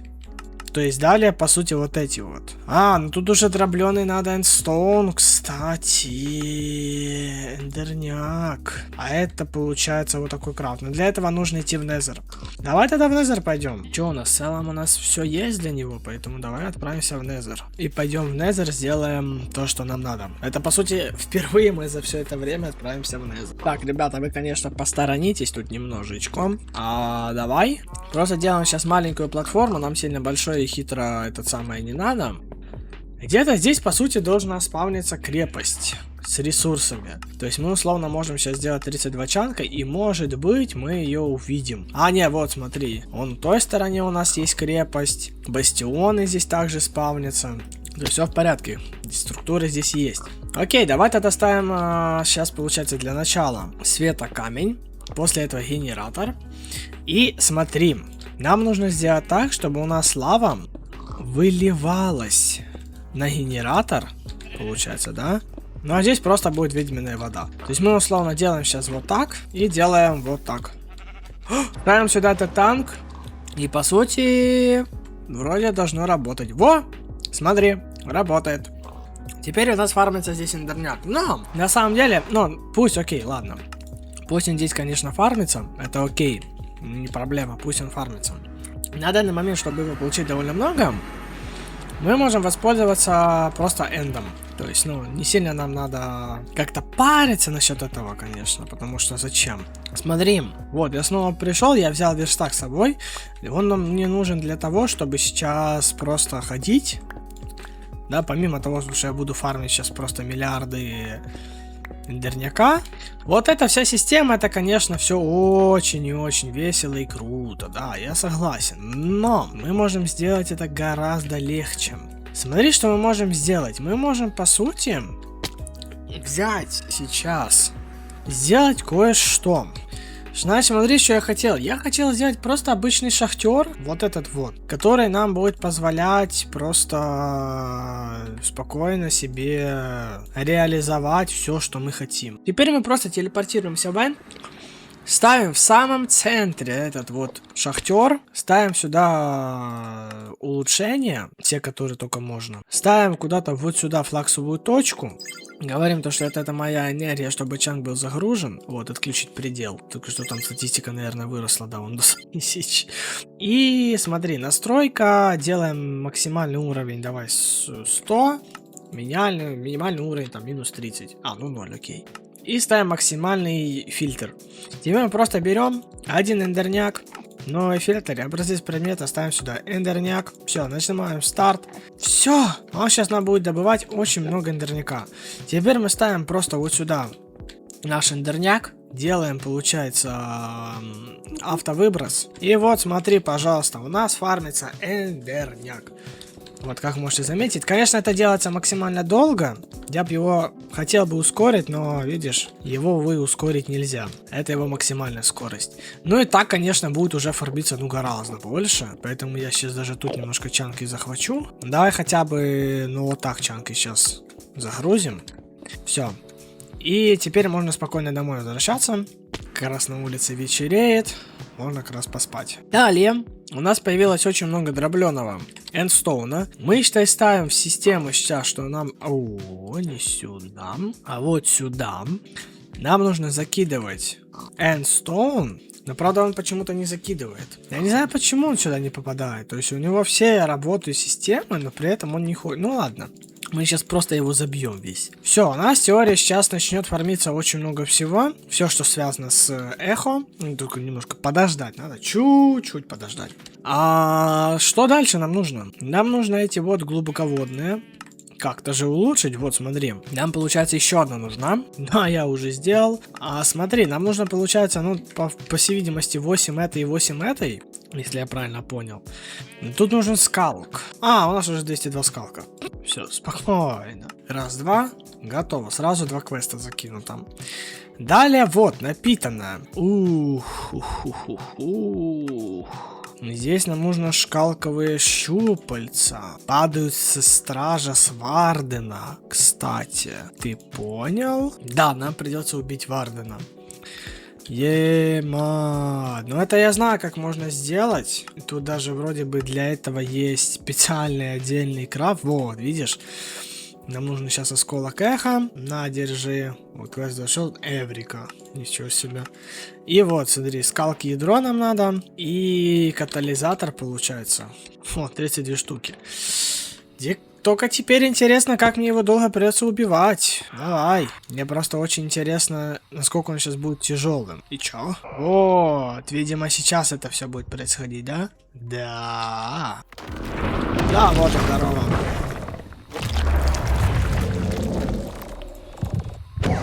О, все. Так, ну я немножко поднафармил. Вроде бы как, по крайней мере, я нафармил. Давай сделаем сейчас мой автокрафт. Этих вот этой вот получается и... Подожди, да, вот этой вот и вот этой вот автокрафт. Вот, да, вот одна вот эта есть, значит, этих нужно 7 штук. А вот этих вот надо 8 штук. А, ну скалковых катализаторов не хватает. Блин, ну они выращиваются у меня потихоньку. Можно, знаешь, сейчас подускорить немножко их выращивание. Вот, она выращивается, все. А, нужно мотыга с соковым касанием. Ё-моё. Ну и давай, сколько там у нас? Скалк. Вот, полка. Могу 8 штук снять? Могу. Квест завершен и тот, и тот. Далее. Нам нужно сделать вот эту вот книгу. А зачем тебе она нужна? А, цветущий аметист тебе надо. Ни хрена себе у меня здесь всего. Ну вот я сделал, все нормально, я там пофиксил момент. В целом я, наверное, даже могу ее сразу... А, кальцит надо. Кальцит надо! Ну или просто немножко подождать и нафармить. Держим. Не, давай его так лучше. Держим. Вот так. Все готово. Пожалуйста, квест завершен. Вот, теперь мы можем это использовать. Удаление негативных зачарований. Полка с гео обеспечит квантовую стабильность. То есть мы ее можно поставить и все, типа, и она будет работать как по маслу, да? Наверное, да. Далее у нас вот это наполнение дыхания дракона. Так, нам, скорее всего, вот эти теперь надо поставить книжки. Вот, и драконье дыхание, соответственно. У меня его много. Да, реально работает. Но не все критерии инфузии выполнены. Почему? Уровень есть, все есть. Может, реально нужно вот эти вот все приколы поубирать, чтобы оно не мешалось. Давай даже посмотрим. Не менее 15, но не более 30. Ну, наконец-то, я могу сказать. Я наконец-то разобрался, как это делать. Короче, вот такой вот нам надо прикол.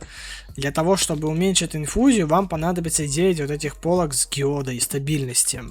И также получается сколько? 15 отражающих скалк полок. Но понятное дело, то, что может быть поменьше вам понадобится, но вроде бы так. Вот, смотри. Красота ляпота, я могу сказать так. Все, 24 штуки есть. Далее все. Далее у нас открываются энд-полки. Самые интересные. Самое прикольное, потому что они будут добавлять, ну, больше всего, я вам так скажу. Далее драконная полка энда. И вот самый жесткий способ всего зачарования. Ну давай тогда смотри, сделаем сначала вот эту полку энда. Ну сколько нам в общей сумме? Одна нам понадобится вот эта полка. И жемчужная, так чисто для квеста можно будет сделать, она нам не понадобится. Просто сейчас сделаем две полки сделаем. Подожди, не сделал его автокрафт. Полка краем. 2 штуки. Далее я сразу же хочу вот эту сделать, так чисто для квеста реально, потому что, ну... Почему, собственно, и нет. Жемчужную давай одну. И сразу же, недалеко отходя от кассы, сделаем еще вот этот автокрафт. У нас, потому что есть еще одна голова. Вот, поэтому мы можем это сделать. Вот жемчужная, это самая последняя книжная полка. Улучшите полку края до драконической. Все, по сути, нам осталось лишь вот этот вот самый офигеннейший сделать зачаровательный стол. Значит, смотри, нам нужно вот этих 5 штук. Одна вот эта полка. Также нам нужна вот эта одна полка. А мы уже это все сделали. И вот самый, по сути, идеальнейший у нас получается чародейский стол. Сейчас, видимо, получится. Но если я правильно понимаю, вот тут 3 полочки у нас останется. 1, 2, 3. Все, в теории это самый идеальнейший стол. Да, просто идеальный. Теперь мы в теории можем закинуть сюда эту библиотеку. Только сейчас я бы хотел все вот эти вот книжки отсюда позабирать. Вот, готово. Теперь в теории мы можем просто сейчас, смотри, что сделать. Взять вот эту библиотеку зачарований и сделать... Кванта нужна! Уменьшенная. Надо вот прям впритык ей, да? Во, все. Библиотека Александрии. Просто прекрасно. Теперь она сейчас позволит делать очень много чего. Ведь теперь мы можем взять условно остроту, которая у нас тут есть. Вот, условно острота 10. Мы сейчас ее сюда закидываем. И все. Теперь можем сюда, по сути, все, что хочешь, позакидывать. То есть мы можем сюда и книжки все закидывать, которые у нас есть, абсолютно все. Но, правда, я не пойму, почему прочность 3 всего лишь доступна. Вот, прочность 5. Подожди, может для этого мне как раз и надо получить больше, чтобы вот условно закинуть, да? Я говорю, условно докинуть. Вот условно максимум, ну добыча 5 тут максимальная, тут 2 всего лишь. Может реально нужно сейчас просто брать книжки? Ну, штук 30, а кожи уже не хватает. Я уже думал, мне хватит 30 штук. Ну, конечно, мне хватит. Мы хотели отправиться в Незер и в Эн. Но я бы хотел, на самом деле, закончить полностью... Ну, ладно, вот это, конечно, будет тяжелая, на самом деле, вкладка, потому что здесь морская, здесь иглобрюхи. Все, в теории сейчас нам нужно просто зачароваться и все. Только лучше. Вот, зачаруйте предмет с максимальными показателями и квантовой стабильностью. Что у нас дальше? Тут у нас в целом все и так готово. Давай смотреть. Крутые штуки. Давай отправимся в Незер. Нам, правда, нужно шелковое касание. Тут есть шелковое касание? Есть. Дай мне одну штучку. Сейчас просто любую кирку возьму. Блин, тут кирок, конечно, тоже жесть. Вот, условно, алмазную сейчас сделаем. Я сейчас просто сюда накину шелковое касание. Все, смотри. Отправляемся сейчас в Незер. Быстренько пробежимся по Незеру. Пособираем все, что можно. Все, что нельзя. Значит, смотри, нам что здесь надо сделать? Нам нужно найти крепость. Да, адская крепость. Ближайшая крепость у нас где-то вон той стороне. Вот она, здравствуйте. Ух, тут ребята-то. Ой-ой-ой. Тихо, спокойно, молодой. Все, по сути, нам нужно просто забрать... Рассадник монстров один, и все для квеста. Больше нам в целом тут такого прям вот спавнер. Все, валим. Больше нам ничего не надо. Хотя, ну да, больше нам ничего не надо. Полетели домой. Вот, смотри, у нас квесты полетели, жесть. Здравствуйте, я снова дома. Смотри, в теории мы сейчас можем даже, ну, на самом деле мы можем улучшить даже эти спавнера, потому что, ну, вот условно тихий мы можем сделать, искусственный интеллект мы можем отключить, там условно вот капельник уменьшить начальное здоровье, правила, вот это все абсолютно. Но нам это сейчас не сильно надо, это чисто для квеста все сделал. Насчет визора, кстати, насчет визора мы тоже можем его убить спокойно, у нас в целом все на это есть, и пески душ, и все есть. Но для этого нам понадобится вот это вот стеклышко. Вот это вот. Tinted Glass. Смотри, Tinted Glass мы сейчас сделаем, считай, вот такую вот платформу. Вот, смотри. Ну и сверху закрыть. Теперь мы в теории, смотри, что можем сделать. Ты сейчас, конечно, наверное, охренеешь, но это так. Смотри. Бом. Все, визор спавнится вон там. Ты сейчас думаешь, о нет, он сейчас все здесь разнесет. Он сейчас здесь все сейчас уничтожит. Что ты делаешь? Нет. Он этого не делает. Все. Готово. Ты думал, это тяжело делается? Не, это делается не тяжело. Но я хотел бы сделать вот эту вот приколку. Но для нее нам надо 4000 вот этой вот эссенции. Это, друзья, на самом деле очень много, я вам так скажу. Надо тогда выращивать эссенцию. Все, там пусть оно все фармится. Я уже посадил, вот видишь, инферий фармится. Ну и по сути нам просто надо ждать. Ну и вот 4 саневые эссенции. Но это все, конечно, очень круто, классно, весело. Но дай мне флаксовое ядро. Это чисто так, я сейчас глазком заметил одним. Квест еще завершить. Смотри, я провтыкал момент, как получать черепа визора скелета. Можно выращивать, а можно как-то фармить. Вот, с визора скелета. Можно попробовать на самом деле попробовать яйцо визора скелета. Но пошли тогда нафармим.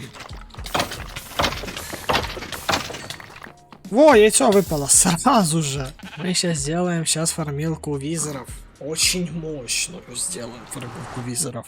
Смотри, все, что нам по сути надо, Это лишь спавнер, рассадник так называемый, и просто куча вот этих вот всех приколов. Но я максимально это спавнер улучшил. Все, что мне осталось, это просто отсюда выйти. И вы сейчас поймете, что такое мощь, так называемая. Сейчас я только все повключаю здесь, чтобы мобы точно улетали. Готовы? Я надеюсь, да. Вот. Нифига себе, элитный даже пробудился. Вот и черепа пошли. Да, немножко опыта выльем. Ты видишь, сколько ресов падает? Это, по сути, бесконечный фарм угля. И причем то, что он даже не успевает отсюда все это выводить, я тебе так скажу. Нам все, что по факту надо, это просто сейчас нафармить немножко. Ну как немножко? Побольше, конечно. Звезд. То есть это просто нужно сейчас взять черепа, вот, и просто песок душ. Все, по сути, нам нужно лишь сейчас просто поубивать несколько визоров. Ну и вот, вроде готово. Теперь мы просто вот это все закидываем сюда. Берем просто, что нам надо? Семена основы, они у меня есть. И просто подкидываем сюда 4 звезды. Бум! Семена звезды Незера. Там, кстати, на самом деле где-то в Mystical Agriculture есть об этом квест даже. Вот где-то был. Где-то есть. Вот он. Инсаневая пашня. Для семенного уровня понадобится сосредоточие того же типа размещения под пашней, чтобы семена могли расти.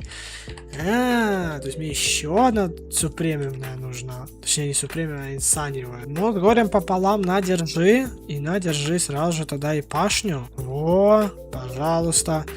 Ну и давай отключим, допустим, семена курицы. На. Сколько оно расти будет? Минута 36. Давай немножко подускорим по максимуму, который я могу, чтобы оно максимально быстро выращивалось. Будет интересно сейчас посмотреть на то, как это будет выглядеть просто. Вот, смотри, пошла система, смотри, пошло. Я в теории могу сюда даже закинуть уже и эти семена, для того, чтобы они переделывались. Ну, они будут просто нам давать, вот, видишь, по 2 эссенции.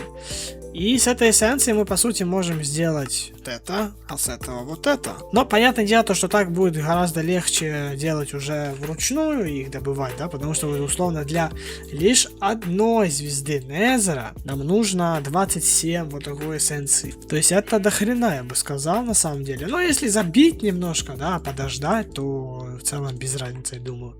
Что там еще, кстати, есть? Яйца дракона и пробужденный драконий. Сильно. Что насчет, кстати, я же хотел сделать уранит, а уран это сера, вспомнил. На самом деле, кстати, я могу так сказать, у нас осталось уже не так много времени. У нас осталось буквально 13 дней до маме лагает. Мать тут ресурсов, ребята. Подождите, он это настолько не успевает собирать? Не, ну меня вроде бы уже развисает здесь потихоньку, значит успевает вроде бы. Он просто из-за того, чтобы полностью забитым, вон, видишь, полететь, да, нормально, успевает вроде. Тогда все пучком. Но правда, тут скорее всего топоров сейчас начнет дохерища появляться, да. А что мне насчет, кстати, следующего уровня? Анкамоновские уже вещи надо. Сейчас попробуем, допустим, нагрудник. Это мне нужно зеленые вот эти вот одевать. Шлем тоже вот, пожалуйста. Поножи тоже, пожалуйста. И ботинки. Дайте, пожалуйста, мне какие-то вот. Пожалуйста. Готово. Дальше что мне надо? Далее мне надо rare. Синие уже. Типа вот эти вот условно ботинки. Но поножи у меня, к сожалению, нету. Нагрудник. А нагрудник есть. А шлем? Шлема тоже нету. То есть у меня нагрудник и этот самый, и ботинки. Тогда что сейчас? Сейчас нам нужно по факту просто фармить этот самый. Начинать делать серу, да, переходить в реактор и делать серу, потихонечку начинать с самого вот начала. Химический окислитель, вот это вот. Самое, так скажем, начало для всего изучения. Это сейчас будет, конечно, очень интересно. Я не знаю, успели я... Хотелось бы успеть, на самом деле. У нас, кстати, закончились поставщики. Ну, кстати, я хотел еще взять один высекатель. Вот чисто для... Вот чисто для вот этих вот процессоров. Далее, электролитический сепаратор. Тоже... максимального уровня. Все, что мне осталось, это заказать так называемый электролитический сепаратор. Да, все заработало. И по 24 улучшения. Так, дайте мне электролитический сепаратор. Отлично. Теперь триоксид серы в плавиковую кислоту. Химическая камера растворения. Подожди, нет, давай не так. Вот. Конденсатор вращения нам нужен. Еще один химический наполнитель. И вот это тут прикол. Все, теперь все, что нам надо. Это еще получить, скорее всего. А флюорит уже готов. Подготовка урана. Вот что мне надо. Как я тебе слиток сделаю? Скажи мне, пожалуйста, родной. У меня нет урана. Может, урановую пыль я как-то могу получить? Камера обогащения. Грязно-урановая пыль. А, он падает с дипслейта. Я-то думал. Реально. Вот как. Да нам лёдика надо, кстати, на самом деле. Вот. Это маленький нюанс. Но это легко, потому что это вода и снежок буквально. Готово, лед есть. Теперь нам нужно, по сути, просто... все позабивалось опять, ты Я не знаю, что с этим делать. А у нас уже все и готово. Только, блин, мне был бы лыжничек один взять, чтобы вот это закрыть. Ну, смотри, тут генератор, тут плотный лед, тут лава. Все, есть. Дипслейт пошел, по сути, своей. Да. Теперь нужно сделать так, чтобы, по сути, он выводился в систему. Все, в теории сейчас он только будет фармить, сразу же улетать в систему. Отлично. Нам этот глубинный сланец нужно все время дробить. Все время дробить. Вроде бы, если я правильно понимаю. Да, все верно. Дай мне одну штучку дипслейта. Сейчас мы сюда его подкинем. Вот, пожалуйста. Вот. И теперь, скорее всего, наконец-то у нас будет производиться уран, мать его. Наконец-то. Но пока еще не выпал нам уран. То есть, в теории, да, у нас должен сейчас производиться наконец-то уран. Слава Господи. Наверное. Давай даже посмотрим. Вот, на назеритовой. Уран падает с 12% шансом. Круто. Но нам бы желательно сделать сразу же урановые тогда джиоры, когда он выпал. Вот, 38 штук есть. Давай мы сразу же сейчас сделаем руду. Сейчас сразу же ее максимально увеличим. Вот до 19 штук. И сделаем сейчас ферму бесконечного урана, потому что это нам надо очень сильно. Все, в теории сейчас мы можем вот здесь еще один сделать. А, ну кстати, у нас здесь как раз прям полностью готовый, считай, есть. Вот, у нас здесь полностью готовая есть ферма. Все, пусть она добывается. Окей, тогда у нас что? По сути, у нас теперь и... уранит и уран. У нас наконец-то есть уран. Аллилуйя. То есть мы в теории можем сейчас запустить крафт вот этого вот всего. То есть условно вот этого, да, получается в плавящем. И в теории этот же крафт в камере обогащения. Все, дай мне тогда одну урановую пыль такую красивенькую. Есть такая, смотри. Наконец-то уран есть. Вот, изотопная центрифуга. Я не знаю, зачем она мне нужна будет, конечно. Еще один химический наполнитель. Ну да, конечно, реактор. Самый большой, самый красивый, самый чиназис реактор. Мне бы вот это на самом деле бы сделать, серьезно, вот. Давай тогда мы сейчас попробуем сделать эту штуку. Значит, сколько мне его надо? Ну давай штучек 200 закажем. И индукционного порта, ну по сути тоже столько же. То есть 2 порта нам надо. И все, да, индукционный порт сейчас делается. Вот, индукционные ячейки. Совершенная индукционная ячейка вмещает по 1,5 триллиона энергии. Сверху должен стоять, вот, короче, нам надо сделать совершенный тебя и совершенный, получается, тебя. О, это с самого начала. О, литий? Ты серьезно хочешь, чтобы я делал литий? Ема. Ну и продолжим тогда уже на чем? У нас осталось всего лишь 9 дней, а за эти 9 дней мы можем успеть в теории сделать реактор. Ну или даже мы можем его не успеть на самом деле сделать. Я имею в виду реактор из механизма. Продолжим тогда на реакторе. Попробуем реализовать реакторы. Пойдем по механизму реактора, попробуем позавершать эту всю вкладку. Вот эту всю вкладку попробуем закончить. Потому что нужно антиматерию фармить. И вот эту броню хочу я получить. Потому что она прям будет гораздо лучше. Там полет будет, все вот это самое. Поэтому да, вот на этом мы будем продолжать следующие, ну, оставшиеся 8 дней. Значит, самое главное, что нам надо, это вот эти вот штучки. Это, собственно, ядерный тепловыделяющий элемент. И, соответственно, те контролирующие стержни. И, собственно, сколько мне надо там штучек? Мне надо по одной штучке заказать. Это у нас есть такое. Давай мне сразу же крафты в целом. Точнее, не крафты, а для квеста. И что у нас дальше? Дальше у нас... Давай робота закажем чисто для квеста, чтобы просто он был. Вот, потому что тут вот цифровой шахтер у нас уже есть, он уже выполнен, но надо робота.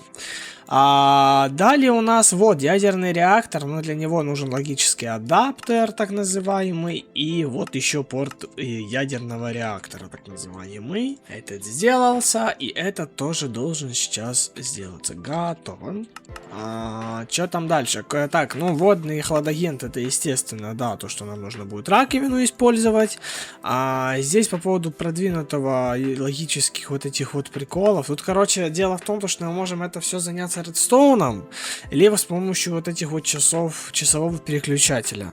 Но не сильно нужно, потому что не сильно надо. Но не знаю, есть ли смысл. Далее реактор. Самый дешевый, самый банальный, самый дешевый, это вот... Получается, вот это вот ядерный реактор. Нужно 29 корпусов. И что там еще мне надо? Мне еще надо 4 порта. Ну и далее, пар получается, да. Но пар мы можем использовать в турбине, кстати, если что. К слову. Ну и радиоактивность, конечно, да. Это очень важная штука. Плутониевые гранулы, то есть плутоний и полоний. Раз, два. Все, крафт у нас готов. В целом, все, что нам осталось, это лишь на самом деле заказать еще одну раковину. Теперь нам нужно взять самую мощную жидкостную трубу, вот эту вот, и совершенное улучшение, вот это вот, для того, чтобы сейчас этот реактор запустить. Он у нас будет где-то желательно подальше пока использовать, потому что он сейчас мне не сильно так прям нужен. Ну, в плане того, чтобы у меня где-то стоял. Где-то вот здесь он у нас будет стоять. В целом, ну, крафт его очень легкий, потому что все в целом максимально легко. Я только не помню, в каком порядке ставить все роторы. Сначала типа тепловыделяющий элемент, а потом уже все остальное. 4 порта. Вот 4 порта я вообще без понятия, зачем ему надо, но пусть типа будет. И все, теперь это все просто нужно сейчас позакрывать. И вроде бы он уже будет работать, но еще нужно верхний слой закрыть. Все, готово. Ядерный реактор есть. Теперь все, что ему по факту надо, это лишь подключить условно ту же самую, вот как я и говорил, раковину. Вот так. Далее просто сейчас сделаем чикс, чикс, чикс. И просто запускаем сюда кучу вот этих вот улучшений. Все, вода сюда, по сути, вот пошла. Максимально, я надеюсь, быстро. Далее нам нужно топливо делать. Топливо для реактора, это на самом деле очень запарочная сейчас будет штука. Ну, вот так сказать. Потому что для нее нам надо уже делать жидкостные трубы из механизма. Вообще просто трубы из механизма, потому что из пайпса я не сильно хочу доверять трубам. Вот условно универсальный энергетический, далее для, я так понимаю, вот для жидкостей и для химикатов. Ну, предметы, блоки, это такое дело. Здесь у нас нагрев. Нагрев тоже такой. Значит, смотри. Универсальный провод. Нам, получается, нужно всех видов заказать, то есть, условно, вот этот вид, вот этот вид, вот этот вид и вот этот вид. Раз, два, три, 4 и, соответственно, 5. Нет, там не надо. Там, ну для этого понятное дело. А вот базовая логистика, вот, смотри, вот.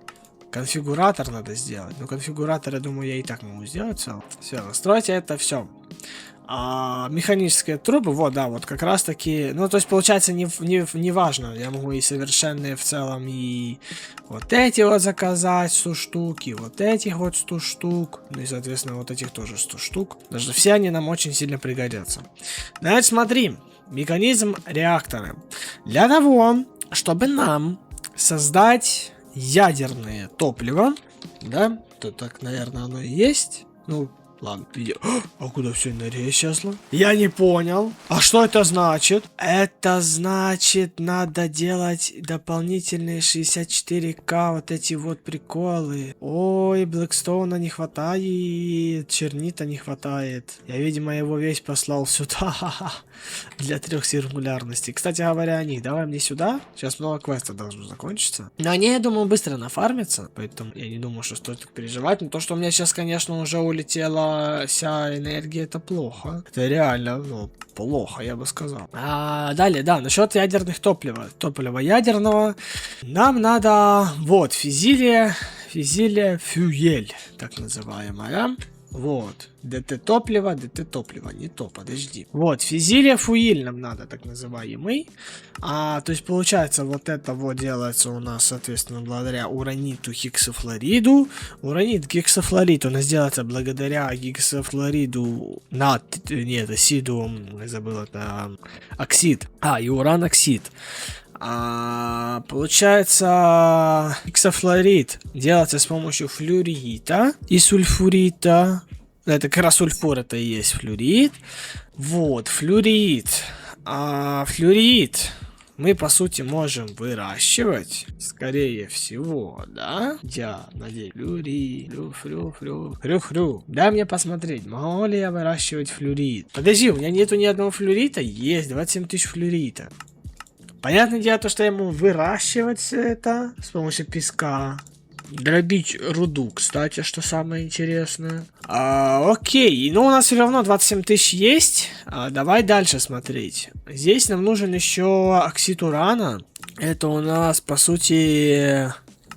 по сути, крафт. Благодаря урановой пыли делается уриновый оксид. Ну и по сути все. Вот такая у нас цепочка. То есть это у нас для уранита гексофлорида. И вот у нас просто будет деконденсироваться в топливо реактор.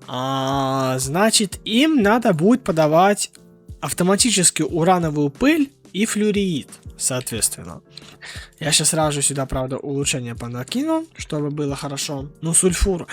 Здесь сера должна быть. Ой-ой-ой-ой-ой. Ну, я могу по факту просто обычную серу использовать для этого. Могу сделать, получается, из воды у нас будет делаться пар, да? А сульфур триоксид это сульфур диоксид. Либо жидкий триоксид серы, кстати. Не, это ничего не поможет. Кислород, это я знаю просто вот вода, то есть вот, пожалуйста, в электрическом сепараторе.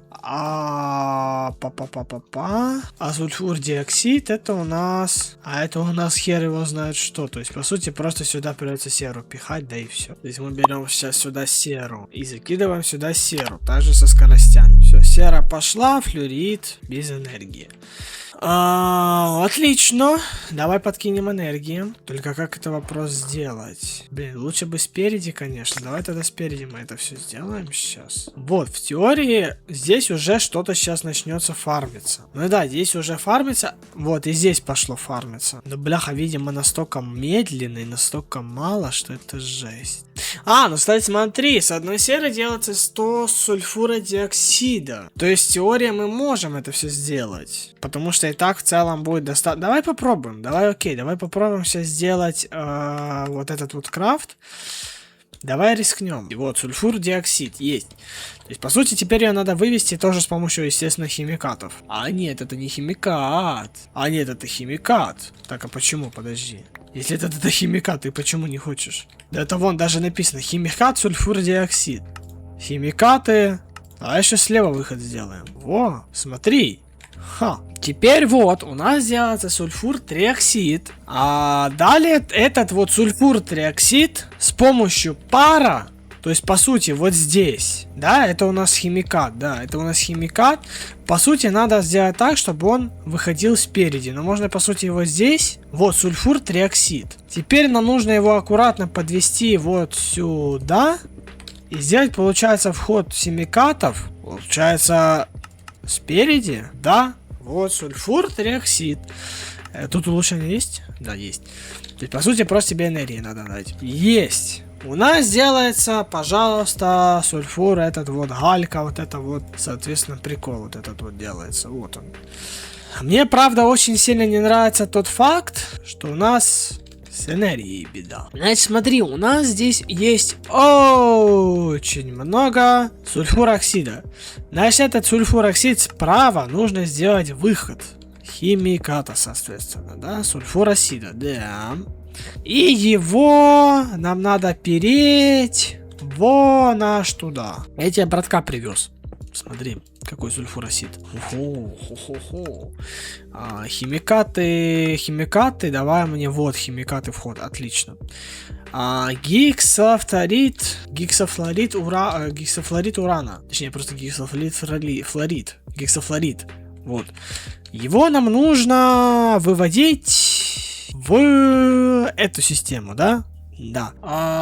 Давай сюда подрубай. Все. Получается, и там сера, и тут сера будет выводиться. Не, ну блин, желательно сюда тогда серу не запихивать. Не надо мне тогда сюда серу запихивать, потому что сильно и так будет много тратиться серы. Вот, получается, вот этих два предмета, точнее, две вот этой энергии должны быть, объединяться в химическом вот наполнителе. То есть, условно, вот здесь. Ну, естественно, сюда энергию, сюда улучшение и, соответственно, две трубы. Вот. Теперь, соответственно, нам нужно подрубить сюда энергию. Ураниум есть. Теперь этот уран нам надо просто, по сути, выводить вот отсюда. Да, сделать так, чтобы он выходил, получается, вот химикат, и выход у нас будет... Сзади у нас будет выход. Вот. Улучшение сюда можно? Можно. Раз и два. Все, данный гексафлорид будет переделаться просто в топливо для реактора. Вот. Но энергии, конечно, здесь прям по нулям, я бы сказал. Давай еще одну мне точку дай. Мне просто интересно, до какого абсурда это сейчас может дойти. Ну, точнее, знаешь, не до какого абсурда, нет. А до какого оно уже абсурда дошло. Ну здесь у нас энергии и так по нулям. Блин, а надо что-то делать с энергией как можно скорее. У нас энергии... У нас лавы до хрена, смотри. Мы можем еще сделать 64К вот этих вот реакторов. Давай еще штучки 3 ну, да, сейчас 3 сделаем. Я просто сейчас пойду песка украду. Значит, получается, совершенных нам надо еще... Сколько? 4 вообще. Потому что 1 для точки, 3 для генераторов. А тогда уже в целом мы можем что делать? Мы уже в теории можем вот этот весь... Ну, все, по сути, это топливо. Надо, кстати, еще сюда сейчас энергию подрубить. Может, поможет, знаешь. Да. Но я сомневаюсь, что оно сильно поможет, конечно, с учетом нашей энергии всей. Мы уже отсюда можем в теории выводить... То есть, получается, сзади... Да, мы уже можем выводить топливо. И по сути нам это топливо надо... Не, ну мы можем куда-то его сюда поставить, реактор, на самом деле. Чтобы не носить вот это вот куда-то за 3-9 земель. Но, думаю, такой вот платформы нам явно хватит. Давай мы куда-то пока сюда поставим наш реактор. Да, пока он будет у нас маленький, понятное дело. Ну и, соответственно, реактор. 100% раковина, которая, кстати, где? Еще одну надо будет сейчас сделать, окей. Пошли. Я просто сильно очень переживаю насчет охлаждения этого реактора, поэтому я буду использовать очень много этих вот. Хотя мы в теории можем попробовать вот как раз-таки использовать для жидкостей трубу. Но ладно, не думаю, что это настолько будет опасно. Раз, два, три. Соответственно, раз, два, три. Вот, вода пошла. Теперь теория мы просто сейчас сюда закидываем топливо. Ну и в теории можем уже сразу же активировать, потому что у нас воды, я буду уверен, хватать. Температуры, уверен, будет хватать. Давай смотри. Как интересно это узнать, хватает ли нам всего. Топливо у нас идет в плюс. То есть мы можем на единичку вот условно поставить. Так, смотри, энергии уже не хватает, видишь? Точнее, воды у нас не хватает. А если условно сейчас попробовать использовать жидкостные... Не жидкостные трубы, вот. Вот, базовая механическая труба, условно. Если ее попробовать использовать, она же, по сути, да, она будет подключаться сюда. И в теории, если сделать так, чтобы она отсюда высасывала воду, вот, высасывает. Попробовать сейчас активировать. Вот, видишь? Вода у нас идет в плюс. Отлично. Топливо у нас тоже идет в плюс. То есть в теории мы даже можем двоечку включить. Ну и так максимум. Единица это максимум. То есть мы даже если поставим до хрена, мы не можем, потому что это максимум для этого ядерного реактора. Но у нас топливо идет в плюс, вода у нас не заканчивается. А вот эти вот отходы, то есть в теории мы вот это все можем теперь удалять отсюда. Вот, мы можем в теории вот эти вот отходы превращать в полоний. Либо плутоний. Да, то есть реактор у нас будет здесь работать бесконечно. Он типа не сгорит, не умрет, ничего с ним не произойдет. Все с ним будет нормально. Давай тогда сделаем солнечный опреснитель. Но вопрос, здесь надо нам именно... Флюоритовая пыль здесь именно нужна. То есть это нужно будет дробить еще флюоритовую пыль. То есть дробить флюорит, по сути. А вопрос, сколько у меня уже флюорита? Нормально? А, да, нормально. И, соответственно, флюоритовая пыль. Одну штучку дай. А, ну нам надо, кстати, чтобы она еще все время делалась, поэтому карту изготовления. Все, пошли. Значит, по сути... Да, у нас отходы есть. Мы можем сразу же поставить солнечный опреснитель, чтобы химикаты уже отсюда выходили. А, вот, выход отходов. Вот, все, настроил. Все, отлично. Вход. Во, все, оно сразу же все в полоний улетело. Но этот полоний в теории мы можем расположить где-то вот тут. Так называемый. По сути же это тоже химикаты, да, я так понимаю. А сзади это тоже же по сути химикаты. Да, полоний это тоже химикат. Только сюда еще нужно воду обычную подкинуть. Сейчас она проснется, то, что ему сюда. А, ну можно предметы вот. А, ну это вход и так. Во. Все, гранула полония. Вопрос. Отходы, которые будут использоваться для как раз таки вот этих вот. Мы можем, по сути же, тоже их просто спокойно нах отсюда, типа, сделать, да? Но она не выводится сюда, но в целом ничего страшного, пусть она не выводится. Я в целом не сильно так сильно жажду, знаешь, выводом этого всего. Вот, все, в теории у нас все нормально.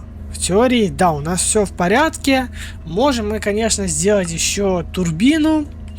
Для того, чтобы, вот, условно, турбину сделать, для того, чтобы еще вырабатывать энергию. Вот, производила больше энергии благодаря пару. Вот, мы можем ее в целом сделать. Да, потому что у нас в целом всего хватает. И давай, получается, полоний, гранула полония. Полоний, не плутоний. А скорее всего там будет наоборот. Плутоний, а не полоний. Да, квест есть. Ну и далее, благодаря этой штуке, мы можем сделать... так называемый мега-сьюит, но не сейчас, потому что у нас уже надо здесь так называемые, вот видишь, унаптаниумые штаны. А это, извините меня, немножко, но проблема. Вот, потому что нужно унаптаниумые улучшения, это вибраниум. Вибраниум делается вот здесь, кристальный слиток делается вот так. Звезда Незера делается вот так, да, то есть... Ну, в целом, на самом деле, здесь крафты довольно легкие, за исключением плачущего обсидиана, конечно. Но плачущийся обсидиан можно даже просто сделать автофармилку кристаллов, да и все в целом. Поэтому не думаю, что это сильно большая проблема. И что же? По сути своей, мы можем лишь сейчас забрать все квесты, которые у нас есть. Абсолютно все. Давай мы сейчас это сделаем. Бум! Ой-ой-ой-ой-ой. Редкость мифическая. Статус дополнений. Мать тут, конечно, всего. А благодаря этому квесту я выполнил еще квесты, к слову. Соответственно, что? Потому что у нас, по сути, осталось, ну вот, 99-й день из 100. То есть у нас остался последний день, то есть вот этот самый будет крайний день. Собственно, давай тогда подведем итоги всего этого 100-дневного выживания. Ресурсы у нас в целом фармятся в бесконечном темпе, то есть у нас в целом с ними проблем больше, ну, никаких по сути не возникает. У нас, ну, есть некоторые проблемы с ресурсами, но они решаются довольно быстро, и там нужно там песочек фармить еще условно, да, песок это у нас типа вот эссенции условно, там или условно вот дробление гравия, ну то есть просто по факту немножко надо повтыкать, вот типа вот можно гравий получить. Гравий это по сути вот кремень и булыжник в объединителе, либо дробить булыжник. Соответственно, вот такая у нас база получилась за эти все 100 дней. В целом выглядит она довольно грязно, конечно, но я пытался уместить как можно больше геймплея, как можно больше изучений в данные 100 дней. То есть по факту мы почти... Ну как почти, чуть больше половины изучили механизма, чуть больше половины изучили аплайта. То есть там, сям захватили несколько ресурсов. Вот, кстати, привет. Я бы хотел, конечно, сделать очень много сейчас... у меня, кстати, и так 3 карточки готово. На, держи. Я бы хотел, на самом деле, улучшать уже вот эти вот карточки до вот 1 миллион, да, условно, но для этого нужен печатный вот этот самый, печатная аккумуляторная схема, для этого нужен аккумуляторный пресс, а для этого нужна сингулярность, которая, кстати, у нас уже есть. То есть, вот, для того, чтобы больше получать. Можно базу, на самом деле, как-то, знаешь, более аккуратно сделать, да, потому что вот это то, что сейчас здесь происходит, это выглядит все, конечно, максимально как-то не гоже, да, то есть некрасиво выглядит. Можем сейчас до конца завершить полностью вторую главу, потому что все, что нам для нее осталось, это лишь, получается, вот это сделать, да, то есть тут в целом мы уже все сделали. Что еще тут надо сделать? Ну, генераторы, конечно, да, генератор это, конечно, очень круто, весело и классно. Вот, условно, эндер-генератор, генератор зачарований, генератор аметиста, генератор кулинарии, генератор подарков. Ну, то есть все просто генераторы тут повыполнять. Что еще здесь осталось? Все, да, по сути, все. По сути, нам просто взять эти все генераторы надо, и у нас выполнится полностью вся эта вот вкладка с главами, со второй главой. И что же, день 100.